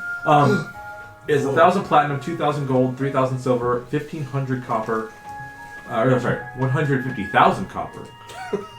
Inside Like $30. Inside a plain-looking chest is 200 gold pieces with diamond dust, a bunch of ruby dust, gold dust, a platinum sword, spyglass with a cracked lens, 1,000 gold pieces with bejeweled mithril bowl, a peregrine falcon coin, which is contained in what looks like a rough-cut clear gem at first glance, but it's actually an ice crystal that will never melt if removed from the area. Got some black pearls, a dragon touch focus. Love that movie. Cool. A Farron Sapphire with a platinum egg-shaped case that has a white silk cushioned interior. And there's a bunch of adventurers with stuff on them as statues in here. These are the people that were tasked with finding the Farron Sapphire originally. Is there a spelljammer thrown in there somewhere? For the Voros Tetrarchs, when Adagio was getting assigned with Smelting Ball within the Pearlescent Palace at the beginning of the campaign. Oh. So you would have probably recognized them slightly, these statues in the lair, as the people that would have been sent out to do that in that region, or this region. The party could choose to help the goblins instead, and the Gobbos would be willing to assist the party in killing Kolmalikoth in return. Call him a slur in your notes? Although each tribe needs proof, the party can be trusted. Oh, they can call themselves that, but we can't. So basically, if you don't want to kill the dragon, you could get on the side of the goblins, but each one needs a little mini quest done to them to get their trust. Beyond Navum needs werebears from the ice caves taken care of. The werebears were going to be in this ice cave. The dragon was going to be off the coast somewhere. Sorry. So we would have just been doing a mini Icewind Dale. Kind of. So Beyond Navum needs the werebears from the ice caves taken care of. On full moons, they invade the goblin tribe and eat them alive. The goblins don't know what a werebear is, so they just call him Yeti. Which would have been related to Amarok and Vilton. Moldrash needs the Zarai Isles clear of remorazes, or their eggs are, I don't know. Yetis could fight the party, and the commotion and gorilla nonsense fist beating on the ice could cause the remorazes to wake. How did you know? The ice starts to steam, then becomes hard to walk on as you sink into the hot water. It fills your boots, and they burst forth and attack. Vazkaran needs the ghosts, revenants, or poltergeists of the goblins slain 400 years ago in the Eris one-shot to be put to rest. Oh damn! Wait, what? You remember the goblins that we pile drived up north? Oh, those guys. That was right here. Yeah. They've been really the pissed three. about it for 400 years. Yeah. So the ghosts are. We did do a number on them, and then we went back and did more numbers. Was that with the character I had that just had the burning aura? If the party Oh assists, no, you made angry ghosts. if the party investigates the werebears, they find a series of ice caves. It's the only way an Eris one-shot could go. The werebears are quite friendly to the party and as they haven't seen many outsiders. They will not reveal themselves to be lycanthropes unless the party brings it up. These werebears show hospitality by bringing up food, making a fire, and state they're just a series of tribes that came together to survive and always have lived here. Oh, yeah. If questioned and the party is trustworthy to them, they will reveal that they are in fact lycanthropes eventually and got bit by a group of werebears about 40 years ago when hunting in the Razor Pine Mountains of the Bloodmoor and couldn't go back to Cyril City like they were. So they self-exiled themselves and were perhaps dead to their families due to a fake Shroll attack that they made up. Now, this group of hunters had children since then and just live up here now, though the unrelated gene pool is getting thin. They do not understand how lycanthropy works, though, and don't quite know why they never remember nights of full moons. They go into a frenzy and trek into Beyond Navum, one of the goblin camps, to hunt warm flesh, killing dozens of goblins, before returning with full bellies, completely unaware and forgetting their forced transformation. One member of the clan, named Vilton Raff, left at some point to learn more about it, and ended up joining the Lunar Brotherhood after being found by them during a full moon frenzy. He eventually became an alpha of his own pack, and his responsibilities, along with still wanting to learn, compelled him to not return to his family for a long time. They weren't fighters, and his new pack started to become more like family to him at this point, the Brotherhood. After the fall of the Lunar Brotherhood and betrayed from his friend Ivanfa, he was able to flee on his own and live with the other alpha, Lazuli, while on the run. Lazuli convinced Vilton to go back to his family, that's what it was, and check in on them, and be their protector. He will be there as the family chief of the werebears. So, either way, you get the sapphire at some point, and you have to go back to Thalos, where Lolth told you where the gate is. After the Fair Sapphire is in the party's possession, one way or another, they need to travel to Thalos and find the secret gate. Probably have a bit of a dungeon crawl situation with lots of dirty, low-light water, swimming, etc., until they would reach the gate somewhere within some swampy terrain or cave or something. The dungeon will have signs of fighting and flayed/charred lizard folk corpses for the first couple rooms. The rest will be a mad dash to the gate versus the rival adventurer group shows back up and tries to chase them to it. Lizard folk also have a giant crocodile that would chase after the party. Oh hell yeah! At the gate there will be Abraxas, which is that ancestral guardian barbarian. Hell yeah! Dempsey Stormer, the battlemaster fighter, and Tara Keats, Oh shit! the grave cleric, to stop them. If the party does activate the gate by inserting the sapphire into the slot, a giant blue crystalline wall forms, and breaking out of the wall is a sapphire golem, kind of like what happened in Cathaecia with the ruby golem. It would be cool if a party member put the sapphire in the gem slot to activate the portal mid-battle, and even cooler if they didn't know or forgot that it makes a golem. Because I don't know if you would remember. I remember. Tara's I'm trying to pilot one motivations. like fucking Pacific Rim.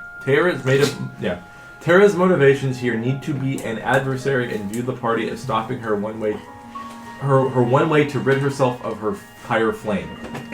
Tara's spirit is named Vani. The second phase of her fight is it turns into a phoenix. maybe a mechanic where a certain thing must happen or she will be reborn ad infinitum. I didn't have an idea for what it would be, but Terra info. Terra is Ezekiel's cousin. She doesn't share the same last name of Baslin. She is on Ezekiel's mother's side of the family. The power of the pyre awoke within her when she was born as well.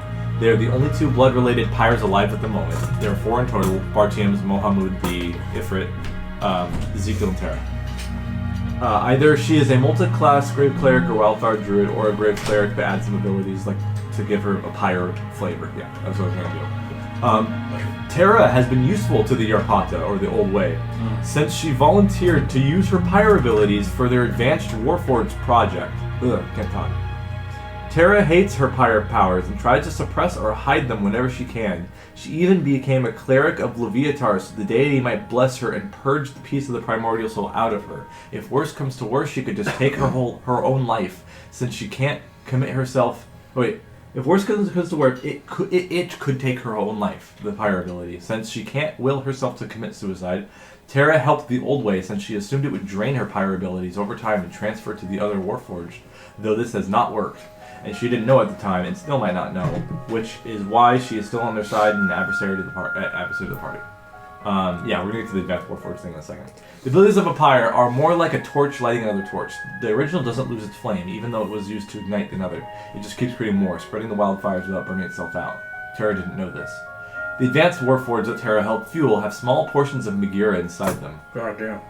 The pieces are so small, however, that they don't have wildfire spirits or personalities, but rather, these Pyre Forged are like mindless drones, easier to command and magically programmed than regular Warforged even are, and with their sentience and egos and all. The idea of placing the pieces of Megira into Warforged husk was something that Terra accidentally planted into the minds of Thedred Morgan when she asked if she could siphon out or purge her wildfire powers from her body somehow. Ways to eliminate Warforged minds and to make battle drones was something they never had the answer to until then.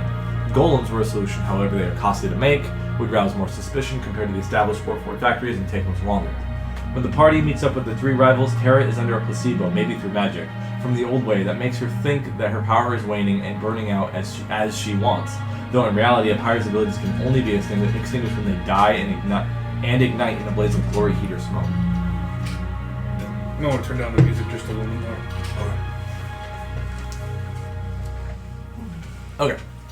When the party... Alright, so breaking into the Pearlescent Palace, they will encounter a few things, the order and the details of which are to be determined, but here we go. Wolbrin Vital. Connected to a lycanthrope subplot, as he is the archpriest of the Priests of the Pale Sun, and a solar angel... Boss battle will occur with the Solar and the Barrows branch of the Priests of the Pale Sun. Could Koresh be there? Including their white lion mounts and their branches Sunlord. Cassius Their branches Davidian. Wolrin's stats will be a combo of abilities from a bunch of couple things. The truth of the Priests of the Pale Sun. The Devout are actually worshipping a god of the sun, but are directing faith into Angharad, the triple sun collective of Selder Space, the elven place. Okay. The home of the Elven Imperial Navy. Wolrin, a solar angel. Here we're getting to the thing I was talking about. Is a conduit for that energy called a servitor class angel. And because of him, the faith inside Thalospace can be redirected towards a celestial body in a different sphere and system. Essentially, they are stealing the holy energy and giving it to empower their 3-star collective back in the Ayn Selder Space home. Damn. To prove to the Ayn that the Yarpata are worthy enough for their attention and respect, and not as a broken off and rogue faction of the Navy. That's crazy. Fuck. That's actually pretty fucking rad. Like, we're going to this other system, making them super religious to this other god, but we're actually stealing all that holy power and giving it back to you. Please respect us. Or like, we're not bullshitters. Pretty please. I sent you my prayers. Please respond. It'd be cool if the ship descended down and a super low-ranking guy was like, no. Things to note inside the palace. You have been judged. I have a note. No. Multiple copied simulacrum of the Tetrarchy members. Nakora, Aurelian, Sonia Greatspine, and Leon Floridrius. All arranged like terracotta armies. Which makes sense is why God, we that'd be saw so fucking hard. a different version of Nakoria. Because they can't regain spell slots or anything. Yeah. So every time she exhausts them, they have to take her away and put a new one. Huh? Would those be the mooks? No, they're not active. They're like back to tank kind of things. Christ. But or like Terrifying terracotta, thing. like Holy standing. shit. I don't know how I was gonna do it. No sign of the Kind mind of like that engine. weird child clone that Artem had. Kind of like that. Yeah. There's no sign of the Soft mind. spot. There's no sign of the mind engine here. Like you were Basically what we told. did. The side of the what? The mind Specifically engine. what I did. Okay. It has been relocated. Oh. Due to your guys' meddling, they would have relocated it because you definitely would have caused some stirrings. Possibly many Warforged parts scattered all around, with possibly again only one Pyroforged in the palace for foreshadowing the final fight's goon or enemies. Narratively, they are all transferred to where the mind engine also went very recently. I'll show you what a Pyroforged looked like. Is it from Fizban's? No, it's a completely Oh. its own thing. It's from AI. The movie with I hate Joel Osment. Yeah. Yeah. Yeah, Jude Law is the sex robot. Yeah. Jude Law is the sex robot. Is the and then pirate. his mom. There he is. That's Jude Law is the sex That's a robot. Pyroforged. It's pretty cool. Oh, fucking Necron! Oh yeah, it does Wait, sound like right, a yeah, that's- Necron. Yeah, that is a Necron. That's just straight up a Necron. Sorry, I just found cool No, art. Necron are cool. I just found cool art. I was gonna use it. I gotta learn more about They're space ancient Egyptian douchebags. They're, Yeah. they're And robots. they keep shit. They got like tombs. So Anyways. shit they like. So, throw in some Right. discoverable info dump item. A discoverable info dump item. Map or document or permanent illusion magic, whatever the fuck, that gives any last bits of crucial info that the Thedrid Morgan will not give out, including not needing Modrons to power the maze engine anymore. Those mother. They've made their own catalyst with this mech. Oh, yeah, I'll get to that in a Really, second. Prime? Oh shit! I forgot about I forgot about the time crime. Yeah, Wait. It might be a fucking. Oh, fuck. Okay, shush. The Sapphire being fake is what you should know by now. The Elven election's taking too long to take over every major city, so they're taking matters in their own hands now. The dissolving of the Void Knights as they were dangerously close to figuring out the whole plan. The collusion with Vizeron from when he was just a young aspiring wizard. The Orc War as a distraction and a way to thin out the populace and its power. Vile distaste for Vorkind and their culture. Claims of those swine from Malseer and Nelrindenvane back on Teliqua should look at us now and what we've accomplished. Oh my the God. Imperial Navy The first time should, that was from. the Imperial Navy must be in talks of recognizing our competence now. This should point the characters to Guy N and the final confrontation. Guy N is up here.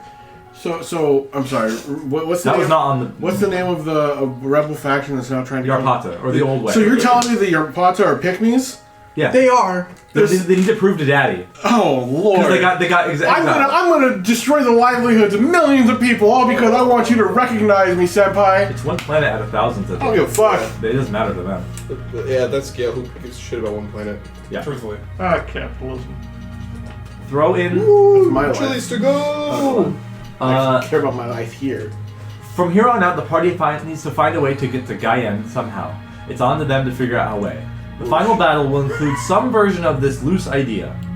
Gaian, the small village that once was but is no longer, houses the burial site of two of the three great elven conquerors of Voros, Thezrin the artist and Elikarache the huntress. It is secret knowledge that when passed on, their spirits, instead of joining the afterlife, had ascended to godhood and combined into a single entity, a being known as Shevarosh the Black Archer. Oh my god! Oh, fuck. That's Their rad. hate was so strong that they became a combined entity. That's an incredibly dope title. Thedrid Morgan yearns to rejoin the Orderer, which is the two halves, the Yes. mind and the Yeah. timepiece, and the mind engine and the time engine, or whatever you're gonna call it, maze engine, whatever you're gonna call it. He wants to rejoin the Orderer to a working state with its two halves and offer it to the deity Shevarosh as a gift to reshape the world into whoever it's liking. Because it's basically a thing that gives you. I'm saying this now. Putting this together basically gives you an infinite wish. Oof. It's the thing that was put into place to make sure. Built by John MacGuffin. Whatever. But it was the thing put in place on every single plane. You learn this when you're in the DMV of Mechanus. That it was one of those devices has the two halves were separated Did you stumble on a call? on every single plane in existence to make sure that if anything really goes wrong, like Primus and other Mechanus things can fix shit by putting the two pieces together and activating it and clearing and just blank slating everything. So it's reality's PowerShell. I guess, yeah. So like, It is an actual instant but reset. they put it only so that usually a Modrug can only activate it, which is why that. Yeah. And was that what you fucking? But They're separated two halves. But the shit elves figured out a way to do it That's my without time. Morgan. And they separated them in two halves so that if one was found, it's likely the other one won't be found, so it's even harder to put together. Right. Theirs was And one cured one away. affects every Why not creature's throw it? mind, and one affects the timeline. So if you, Fuck. and the idea is that if no one remembers it, did it happen? And if it didn't happen, then no one remembers it. So it's mind and time. And Schrodinger's timeline. yeah. Makes sense. Have you read 1984? Nope.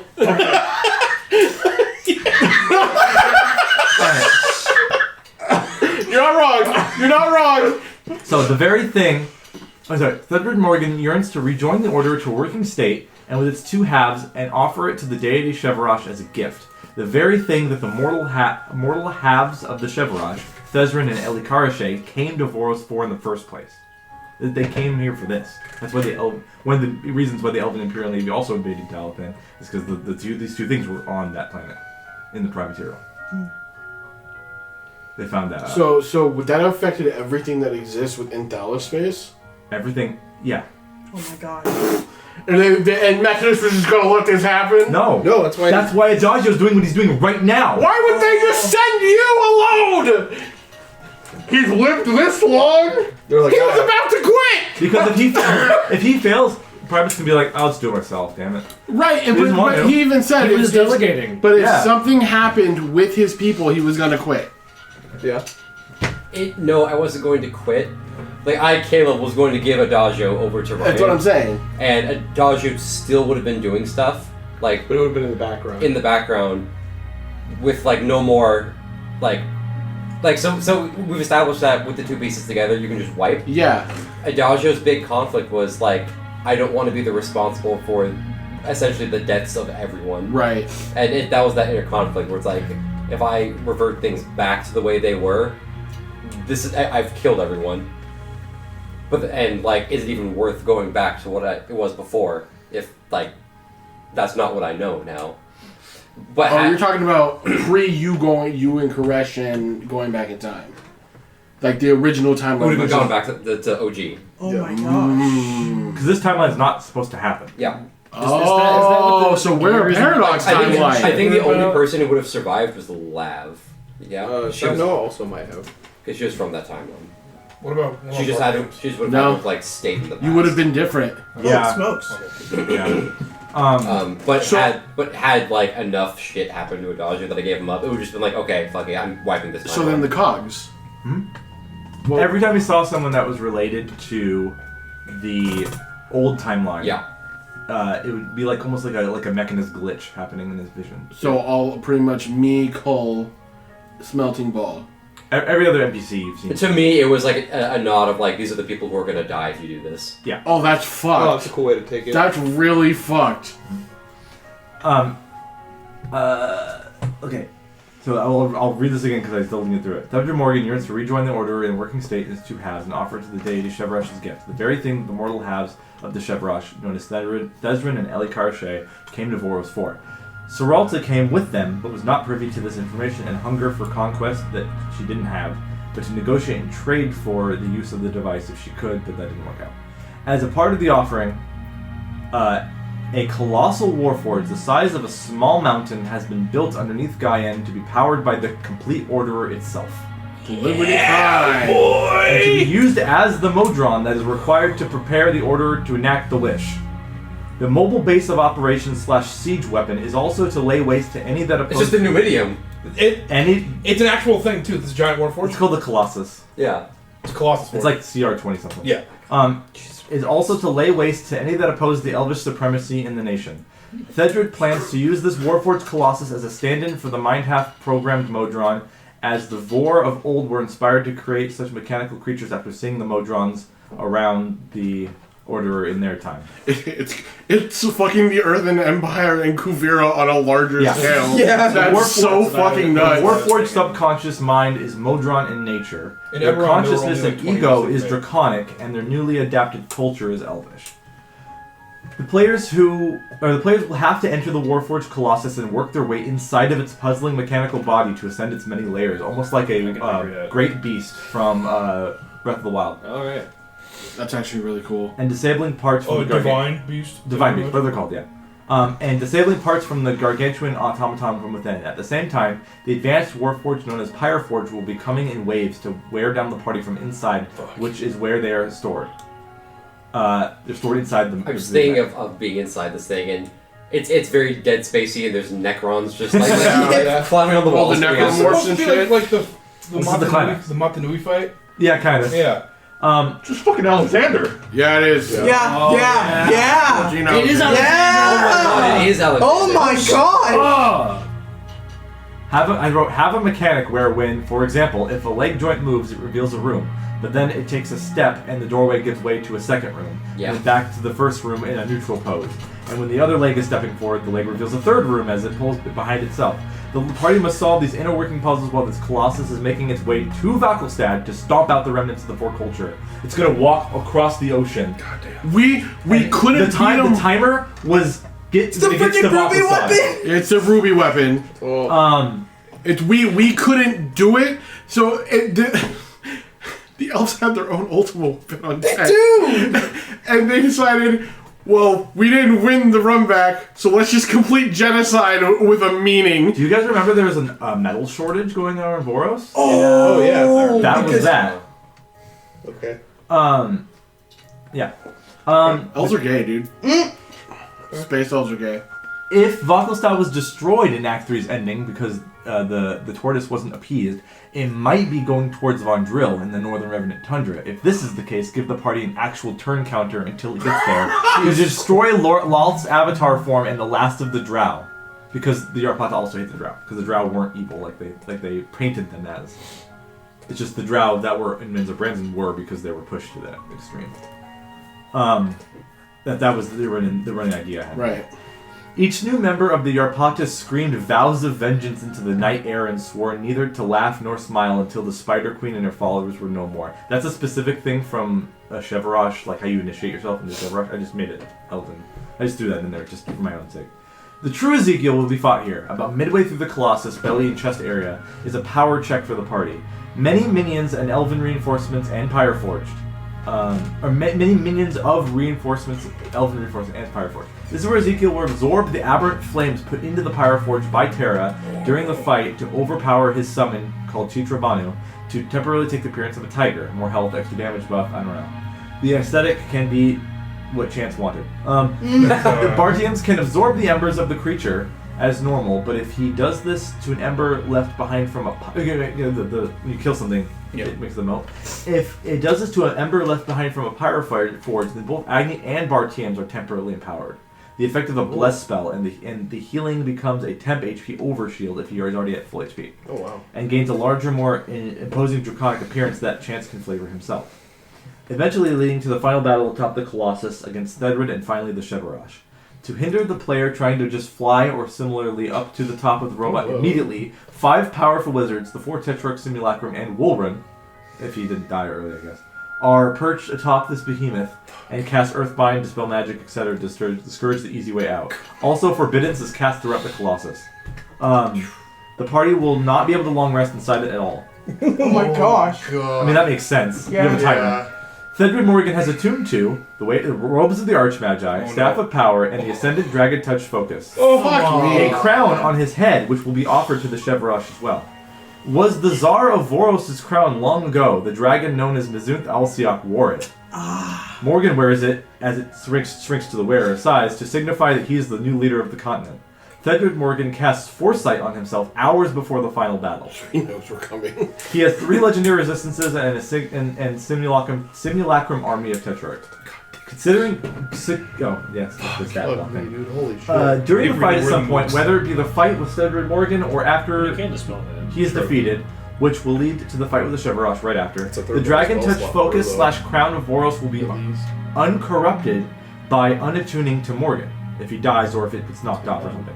This will release the spirit of Mizuth Alciok, which was hiding inside the crown as a draconic shard, which will help the party fight the Chevroche.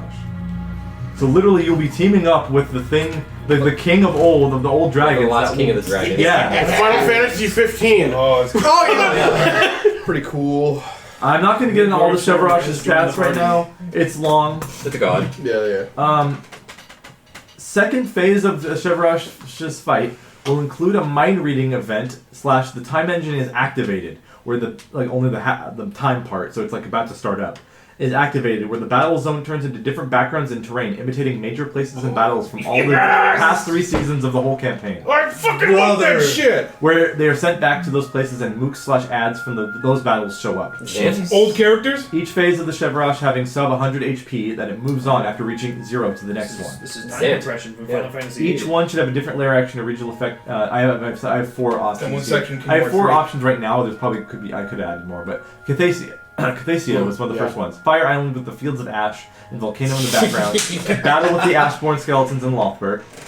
2. Solarmech Basement Interior. Fight with Ringdosh in the Stone Room with the Demonic Ritual Circle and the Dead Sacrifice Goat. Vampire Spawn ads. Shadowfell atop Fosh Door. Battle with Sobrosa with the stone statues of the old Vor leaders' heads silently watching their civilization getting their retribution. That was such a good fucking fight. Rakvar, Northern Collide, battle with Vizarung where Cole died. Due to the still mysterious nature of how Zorosos floats in the wards around the city... Oh, that was it. That was it for that part, okay. And I have some extra notes. Due to the still mysterious nature of how Zorosos floats in the wards around the city, a secret boon of immortality is granted to the Tetrarchs in power for some unknown force. Due to the psionic energy that is residual from the old Draconic First Era. This is how the 4 Tetrarchs since the start of the Third Era have always kept being the same ones and will continue unless some outside force stops it. Also, as of Third Era 766th year, the only real living member of the Tetrarchy anymore is Thedred Morgan, obviously. He and associates have murdered the 3 other members of the Tetrarchy, and Thedred has replaced them as simulacrum. He has about 10 of each of them in storage as fakes. He replaces the active one in the storage when they've run out of spell slots or whatever. I wrote this in my notes. Chance brought up the idea of all the allies of the party coming back during the fight at the end of the Arpata forces while the party scales the giant net Colossus. How to get them all in one place may be hard to justify, but maybe it can be done. It's the teleportation shit activating. Finally. Possibly. It's Sea of Monsters and it's Typhon trekking across America while the gods are like floating around trying to like knock them down. Yeah. Some faggy endgame I wrote, shit. could be justified in all cap, as records of people the party has been contacting through the Arpata's network of spies. Items that are assigned to each of one of the people below and summon them for a minute each. Okay. Enough to assassinate if need... What's weird? Oh! Okay, I see. It's... Okay, yeah.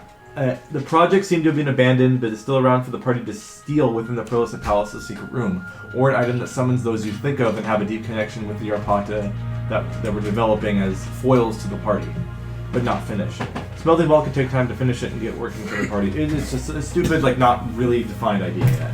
Damn. Allies could include Jonathan Lonesfire and Ramona, Princess Pira Vaki, Arlo and Heth, the Lamora-owned Bard College, when Vagi, if still alive, Vorlonga and Vex. Oh, fuck yeah, dude. Renvera, any other survivors, people that she knows, any sympathetic members of the Lunar Brotherhood still left, Werebears, the Rendon Tundra, or Lazuli, the Nachma and the Tatlin tribes of Arukai. Oh my gosh! The Drake Wardens and Sinag, the Fae of Singing Hollow, Eris and Zelona. What about the remaining heralds? That's just it. Yeah. Oh, yeah. Calvo and Thezia. Yeah. Do you remember Calvo? He was Falk's mentor that was in the sewers. My teacher. Yeah. It would have mattered more if Folk was alive. Yeah. And Nelfo could have been there. Jilla Moonsand. I don't know. God, every... Kina. And that is... Jill's fucking dead. I don't care. Yeah. I don't care what's No, happening. she died. She's super dead. I think she died because you didn't cure her. couldn't. No, we couldn't. Yeah, I she's don't dead. know. I think that's it. The last thing was that the You had something too. device was still going and it was about to be activated. But if you get rid of the Chevrosh and everything, then Adagio is the only one. So I had the... Yes, I had you had the the key. gear, so you can basically finish off the thing. And you would have been... the last thing I would have said in the session is, what do you wish for? And that was it. Whoa. And then if you wanted to have an epilogue, we were gonna, but I was just gonna end it there. Just leave it. Oh. It's good. All right. Cool. Watch that Star Wars thing. Nah, I don't think we just watch I will double check though a couple of the note files just in case I forgot anything that needs to be said. Yeah, what about that be here? Yeah, Temescan and Bisa Afano was writing that. Remember you heard about it here flying Yeah, around? Yeah. Did he kill it? You would have fought it. Nice. Yeah. Okay. Yeah, I don't know. I did mention that Smelting Ball won't have a lot because of you came in like a little later because you killed my dude. I was planning them for Cole. So yeah. And then the thing with Lav. Am I an alien? Yes. I'm totally an alien. You're not from this planet. Damn. You were one of the other people that the elves brought along as a pet. As a pet? And your ship actually, the ship that was going to transfer you, the pilots were killed by your people, and the ship just crash landed in those mountains. The ship was shaped like a giant scratching post. What were the other items I could have built? Those special items that you mentioned. Oh, with the shards from the thing. Oh, they would have been cool. I forgot to mention those. They were really good for each member of the party, or some of them were. One of them was good, really good for Amarok. Let me find it. You're right. I should have mentioned that. I called Act 3 Desert Storm. Goddamn. Okay.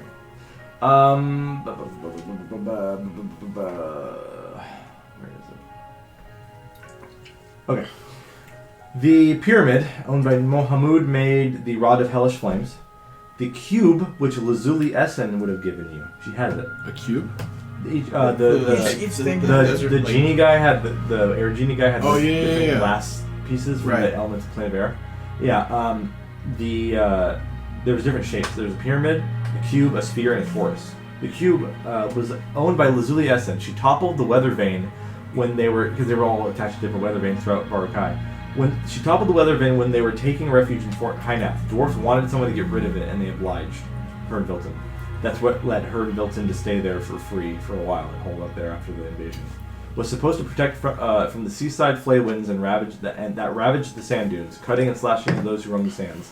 It's rough and uncomfortable to the touch, like slivers digging into the skin when held. It turns into the Sky Render gauntlets, which is something that would have been great for you. It is an unarmed weapon similar to the Wormreaver gauntlets. They're legendary, +2 finesse weapons, D8 damage die, gives wielder resistance to lightning damage, and can activate Crimson Right lightning version for no damage on yourself. Does an extra die of lightning damage as well, when that is activated in this way, as well as increasing the range of unarmed attacks by 15 feet when the right is active.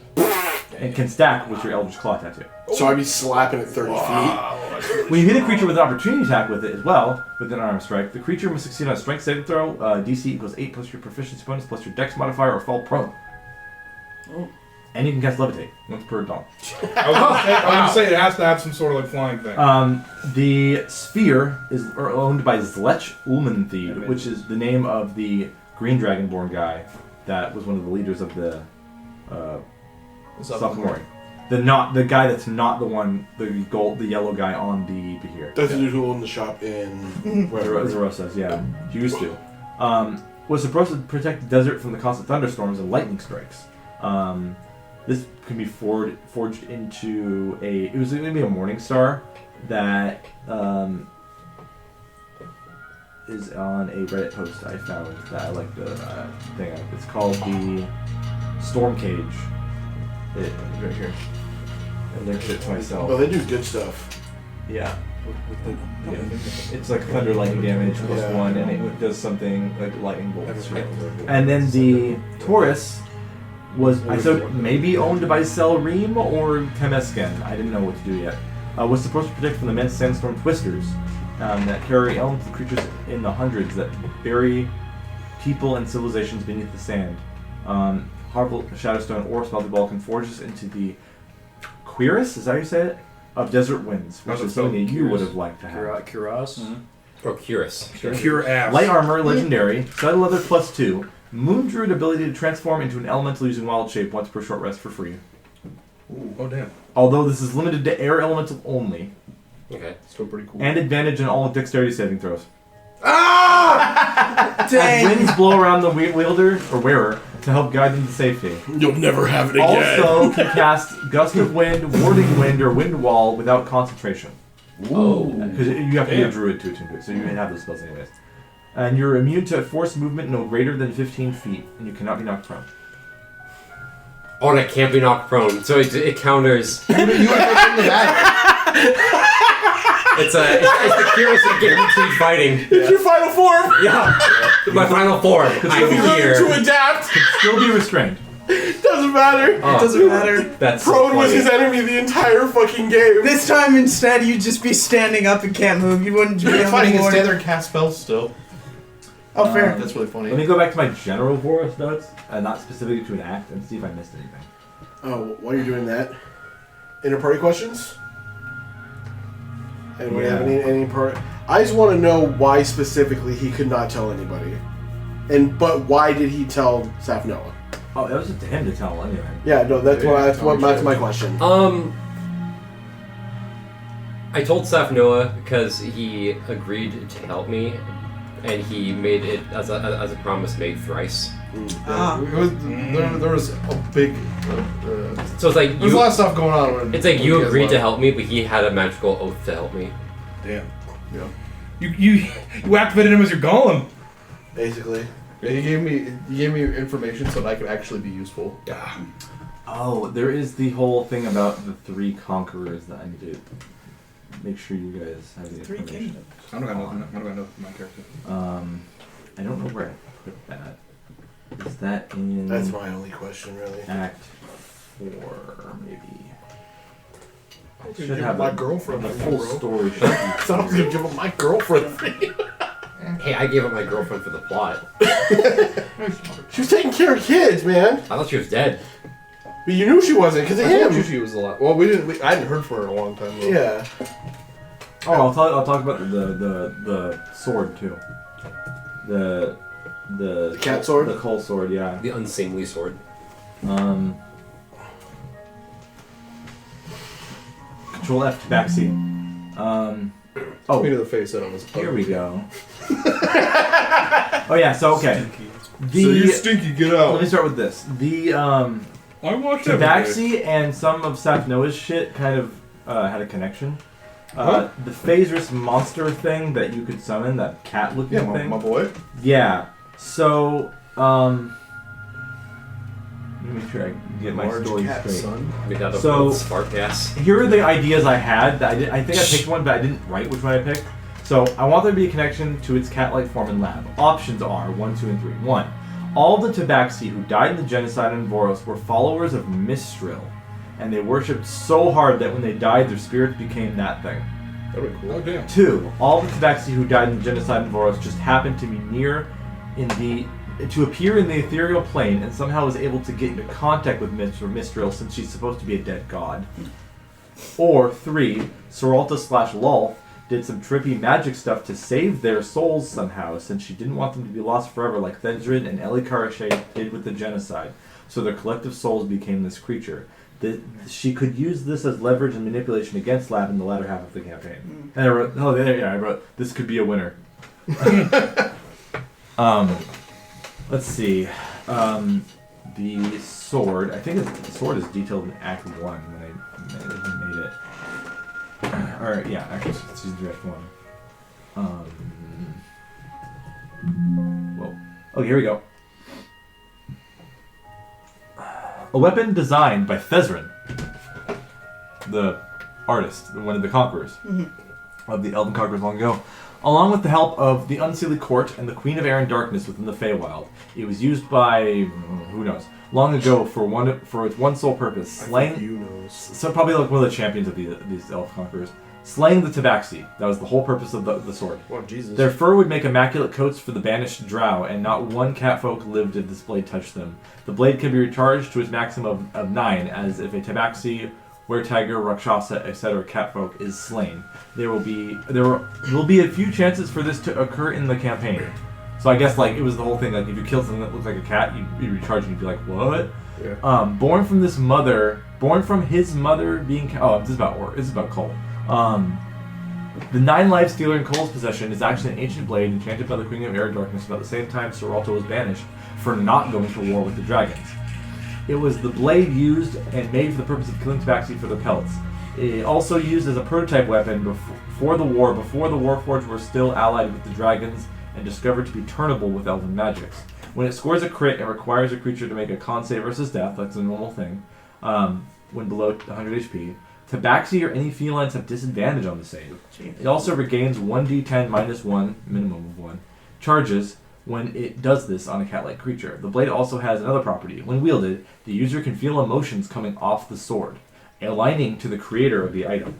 Any of these 9 races that the sword has to perceive through any means the wielder has to identify the creature types makes the sword angry and hostile towards, and the wielder can act freely, but is aware of its vitriol towards felines, dragons, dragonborn, drow, warforged, orc, plant, celestial, and Plants? No. Nature. That wasn't. We knew that wasn't nature, though. I do remember a point where like Cole was getting mad at some kind of plant creature, and Cole was super confused. Yeah. He thought it was just a sword that hates orcs. Another reason why the Yarpata were exiled from the Ain is because they hated nature. Oh yeah. You know what? Absolutely not. I get it. Hell yeah. You want to think the Ain's not so bad? Yeah, they're pretty Even good. space, in my they opinion. pro nature. they enjoy nature. Hell Okay. yeah, brother. Hell yeah, bro. Falk. Let's put it all out there. I need to know. Falk was an orphan, begging and stealing on the streets of Lorne to get by. He had help though, through this mysterious magic that he was born with, and he was able to sneak within the shadows, and become a bandit in the night, becoming a minor criminal figure within the sister cities of Lorne and Avi. One day, as a young adult, he was contacted by a certain individual that wanted to see the elves in power get what was coming to them, an assassination job. He took it and successfully murdered an elven noblewoman who was pulling the strings within Avi and Lorne, but was caught by the guards. With the looming war on the horizon with the orcs in the north, this half-elf had 2 options: rot in the dungeons or take up arms and serve in the war effort forcefully. If he survives, when the threat is over, his name will be cleared, but he will not be given any gratitude due to his service because of his past crimes. He will not be given I wanted to pay for my own college. He will not be given any honorable accolade like those who volunteered to join. Unknown to him, however, this woman was someone with the elite wanted to get rid of anyway, and so the blood is on his hands rather than the wealthy. Yeah. She, named Holloweth Connell, was a selfish woman who threatened to expose how some of the Avi elves as political criminals if she wasn't appeased or given more power. Damn. The nobles were fed up with her dissatisfaction and ordered a hit on her with many proxies. It ended up with Falk, and he has a peregrine coin to show for it. Jeez. Secrets of Falk. He is a reincarnation form of many past lives. The first was a cultist of Orcus 400 years ago from that temple in the Underdark, a man named Aliunt, that stained his soul forever.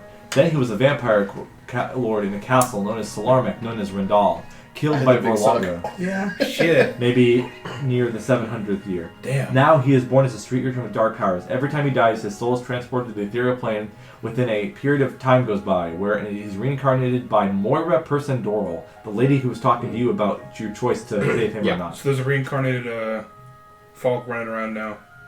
I'll get to that. Without any memories and the connection I had some agency here. Yeah, without any memories and the connection every time being these dark shadowy abilities being innate with each new life after the Orcus life. If Falk wants to be revived as he was with his memories attacks, then he only gets one freebie. After that, he has to choose a different body to be born into. Falk's soul said he learned a great deal about the elves and dragons, and with their war, he told Moira that he wanted to be reincarnated as someone who is more involved in that story, which is why he is Falk now. Yeah, that's pre me now. Or A secret relative to an Iskali peregrine. Huh? Yeah. Huh? You might not know about that. I didn't know about that. You did? No, I didn't know. Okay. Well, within the ethereal plane, this tiefling, she's technically a tiefling woman named, I think I mentioned it. Yeah, she whatever.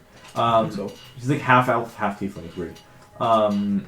She's there waiting for him to return. This woman is the same necromancer witch who's rumored to be buried underneath Lorne. This is not really true, as she was buried in the Steindraft forest, and her belongings were left in her sanctum underneath Lorne instead. And the necrotic injury has somewhat influenced the dungeon. The wand of Orcus was placed there by Viseron for safekeeping, but is no longer there. The Night Hag thing. Lol. He is cousins with Iskali Peregrine.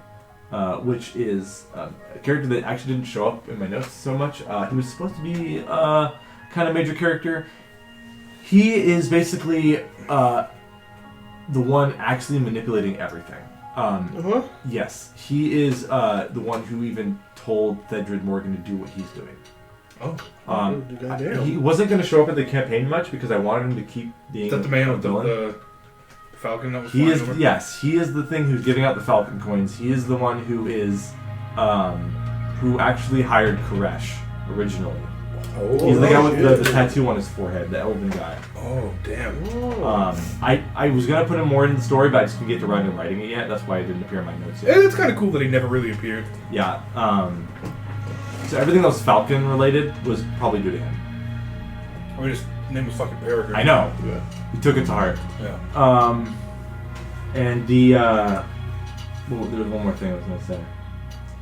So we got the Falk thing, the cold sword. Lab was aliens. Well, because Falk died. What was his reincarnation after that? I think you chose. You gave me the choice to come back normally. Yeah. I had one. So when I died, I met her. She gave me the option that she could revive me, and I could have kept playing Falk. Yeah.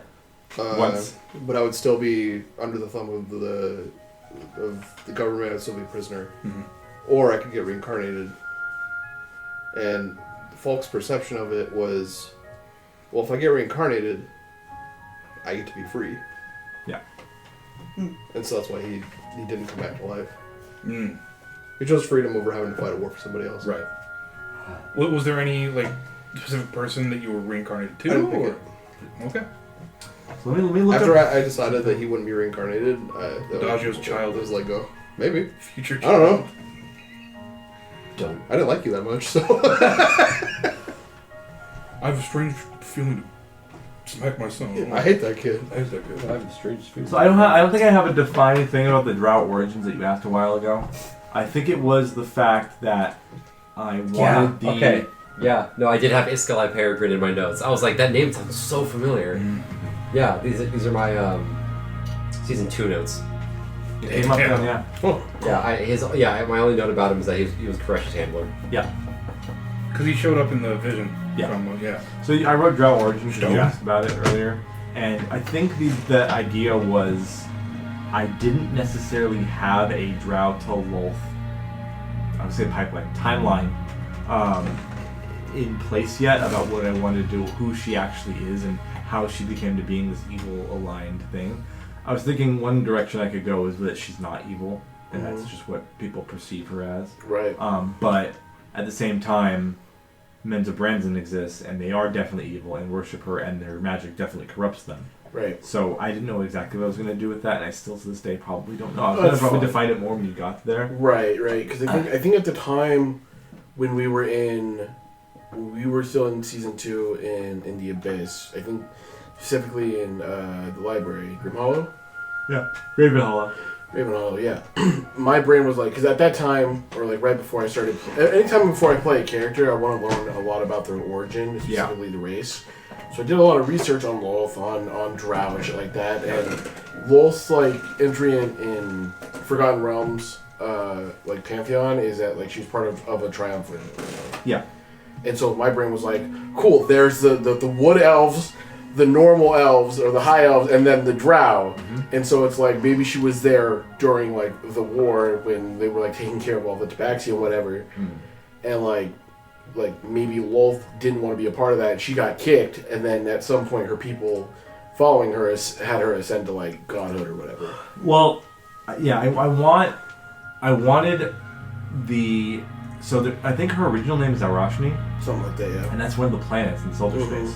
So I wanted something to be related to that. Maybe they were normal, and something happened where some civil war happened. One group turned evil, one group didn't. I don't know. I mean, you could just argue saying that the corruption of the Abyss made it happen. That's true. Yeah. And I wanted to basically have a mix with Sorolta and Lolth in that one body, where it was the Dark Elves did not agree within the Yarpata to go to war with the dragons for the planet.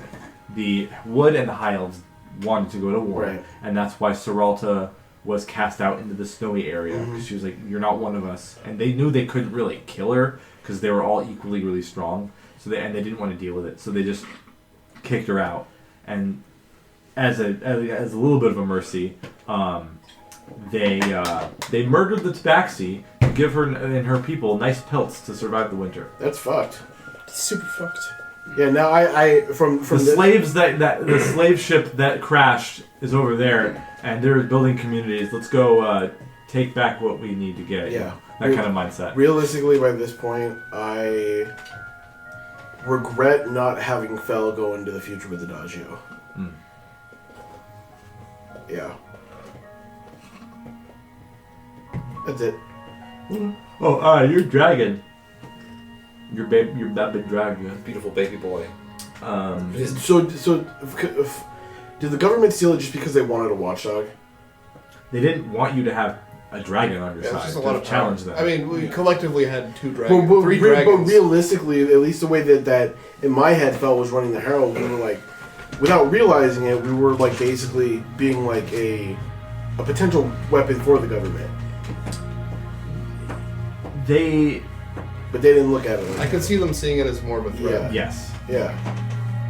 Any like guild or Something that's not under their thumb. yeah, but any free thinking like collection of people needed to be snuffed out by them usually, if they weren't on their side. That's why the Void Knights happened to the Void Knights. Right. Your With the brother, rebel. the Lunar Brotherhood got dissolved because the Priest of the Pale Sun had Woolrun calling the shots, and he's along with the York. Yeah. Motherfucker got away with everything. Yeah, you did. That's crazy. I mean, you would have killed him as the Solar, the servitor type. But we angel. didn't. But this is after he had a delicious full life of Yeah, his mortal body was a fake. That's It's like why his Reagan. bones existed, and you could do that right. But he had like a real form that was an angel. What about Mono Okaz? You would have showed up in Vinsk if you Kevin went Hart? to go Yeah. say hi to him. Curve on top of his head. And throw him like a He was discus. actually the final boss. Right? Yeah, he was the final boss. Yeah. No. You mentioned Huh? the thing. Oh, yeah, I had an idea. Yeah. Told me I mean, along. I didn't know how the campaign was going to end, but there was like, if there was going to be like a long epilogue, there was like a series of things I That's wanted to do. One of the things I was going to do, and like, I had been planning it since the end of season 2. Okay. I wanted to bring back Silbrosa. With True Resurrection, and that requires you to have a piece of Silbrosa, or like a piece of the body. And I've had Silbrosa's scale on my forehead this entire time. Yes. And I was gonna ask, like, can I just like use the luck stone instead of like a diamond? Oh, I mean, maybe. Just as like Sacrifice. It was like this character's getting retired. Yeah. So it's like this is gonna be a final like okay, the adventure thing is done. Yeah. Like bring back this dragon, let her be happy. Yeah. I don't know if that would work. Maybe. I wasn't sure if it was gonna work Yeah, because the time frame on Yeah. Resurrection is not 400 years. It was the DM's 200. discretion. Yeah, it's 200. So it would have been a DM's discretion thing. Yeah. I know. I think it would have been pretty cool. Yeah. Anything else? Um, There's a lot. I know. Yeah, I was gonna say like we can do like an epilogue thing where it's like, what did everyone have planned for their characters, assuming we survived, Yeah. assuming the world state was stable. Right. I already said I really what I wanted Bartham to do after taking in all the rest of the power of the pyres. He would he would retire to Fort Brenthar and have the dwarf seal himself behind that door with Magira. with Magira, so that her power is near, but it will never be Whole. whole with her, Yeah. and he will watch over her until the end of everything. Yeah. Because he's immortal. Yes. I had intended for Adagio to like, I guess semi-retire in Bertle. Yeah. Wish his girlfriend back to life. Yeah, I was She going. never died. She's been in the Feywild this entire time. No, wish yours. Oh, not that a wouldn't soul have happened. Yeah. That would not Yeah, have happened. so I was gonna retire, basically retire with Fel Charlotte or in that Emerald little wouldn't allow woodland it. area. And he already said that she wouldn't come back. Also, with time, space, Whoa. magic. It comes to it's the same. It's the moral question of forcing someone's revival. Yeah. I was under the assumption that Ryan's now that the thread is over, you can go back to doing what you were doing. But she might not know that if she's dead. No, Amarok was too broken by then. Oh. Because Amarok's thing is that he would have disappeared and nobody would have saw him ever again. I would have started a cool little cottage in Singing Hollow. That was my plan. Yeah, it's up to you to decide what the hell you would do with him or not. Yeah, basically, bar teams would just be another another Master Chief thing. You know, if you need help, I'm always here. I'm always alive. Wake me. Yo, what would Koresh have been doing? Still doing what he's doing. Recruiting. Being an immortal Drake Warden. We have recruiting Warforged. Yeah, I mean, like Eris and Koresh are kind of just retired. Yeah. Like, Your guildmasters. yeah. Your moose. I'll bring back Vor culture, I guess, into the mix. Yeah. There he is. Mono Okaz. The one, the only.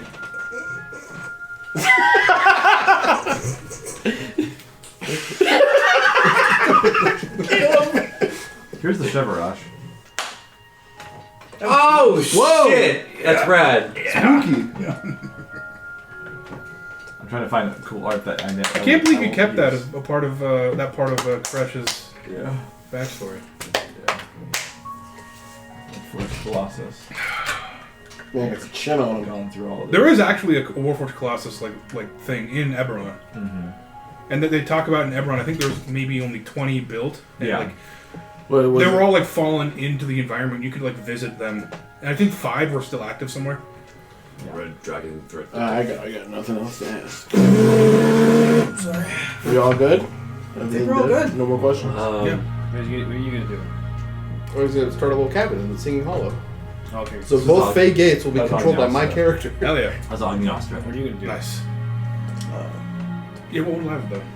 He's going to Go to be space? either space Go to adventures, space. Space. fight elves Space. forever, or Well, the greater faction of the Space Elves weren't terrible. She would know that. She would know that. Right. I would know that. Or So if you wanna eventually, learn there's I'd go another to space, She becomes the Punisher in space. basically, Punisher 29. or just A spell racist.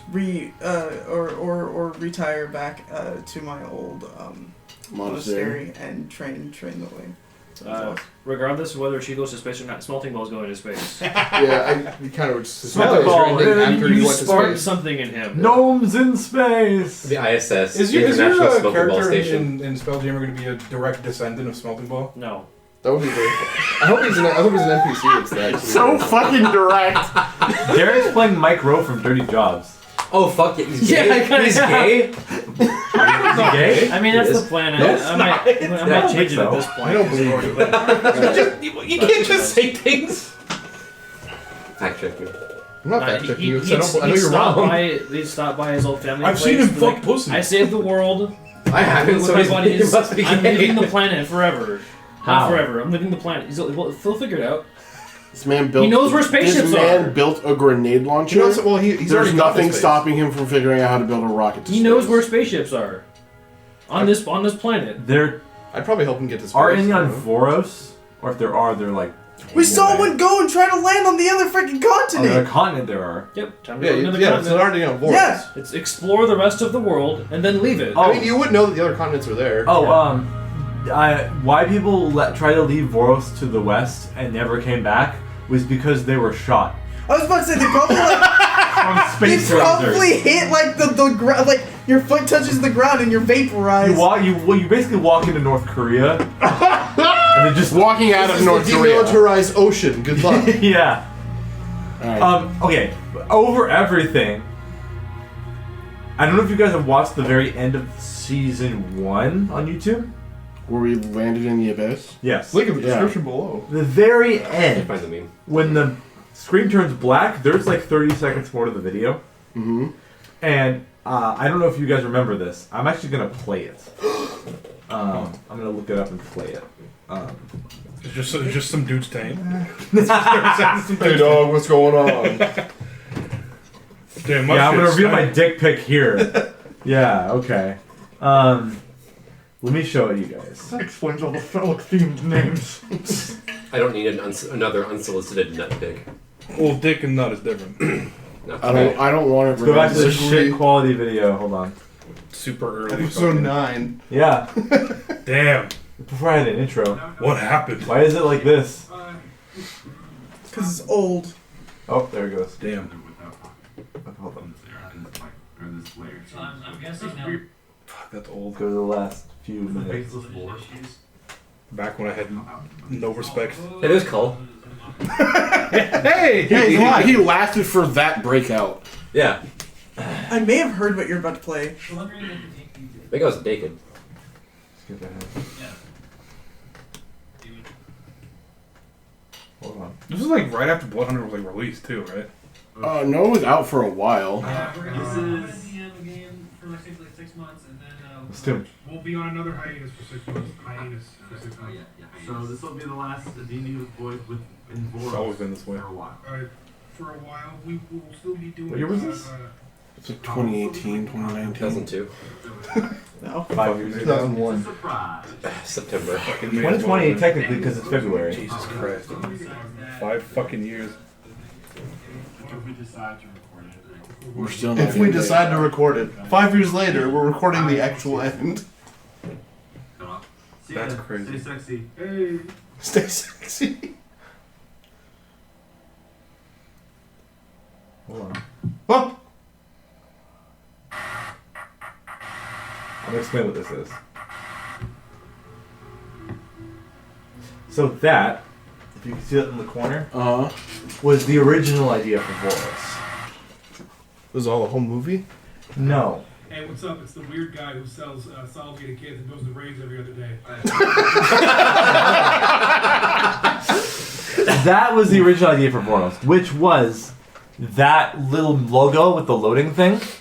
I'm gonna let you in on the big secret. I have not done that. I'm abandoning this idea. It was all simulation. Yes. Oh shit. Oh, Star Ocean. Oh. I think I slightly mentioned this. Fuck to Caleb. that! It was all a simulation for a Like a training thing, right? for a training. Yeah, thing. I remember that. And you guys would have popped your heads out of these like goggles, and you would have been the 5th Age characters when I wanted to do 5th Age, which was that sci-fi conversion. So you've always had like a sci-fi thing going on yeah, with this. but I didn't want to do that because I feel like that undermines a lot of the shit. Also, 5th Age was kind of dookie. Yeah. Can you imagine Adagio was Flem the Glen the whole time? Well, it was more like I mean, yeah. Ah! But I don't know. I'm not using 5th Age anymore. I've adapted all the 5th Age stuff I wrote to doing Spelljammer and making that work better. So this is all. Everything that happened in Voros happened on that planet in that system in a Spelljammer overview world, overview universe. So.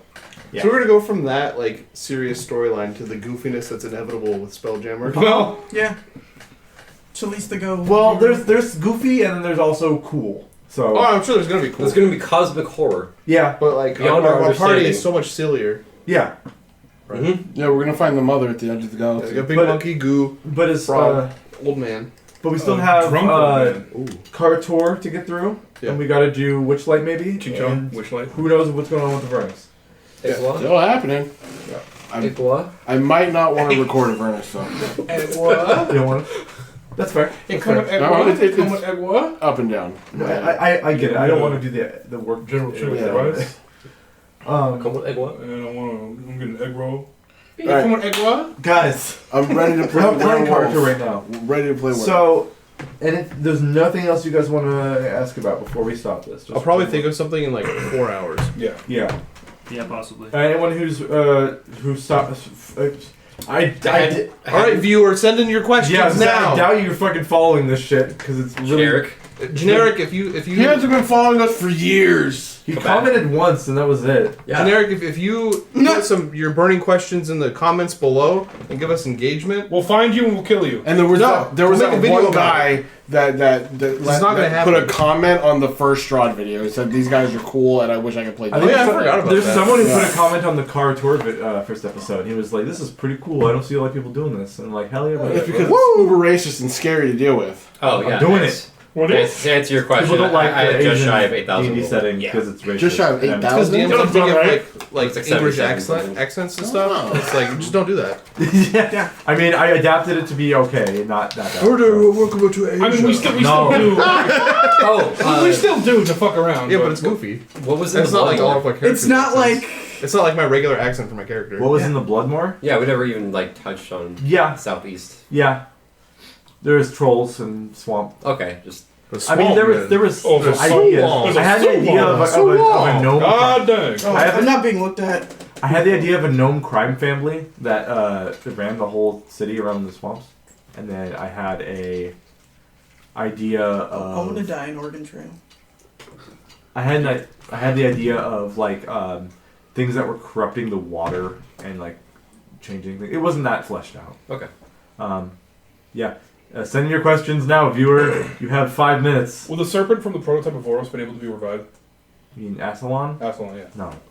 This whole Not even time, with the witch or wish spell. No. this I don't whole know. time I thought Cole's name was spelled like Cole, and he was just a human. Cole. I'm not kidding. This whole time. Yeah. Cole. Nah. He's just a The white guy. infamous guy. Yeah, Mike the Orc. Yeah. Mike Orc. John Orkman. John Orc. Hey guys, it's me. Commander John. Shepard. I'm Orc. All right. I'm gonna end the thing now. Voros is done. Hoorah. Yeah. Ah, Hey. bye. Don't It's you fun while it lasts. forget about me. No, no. I gotta pee.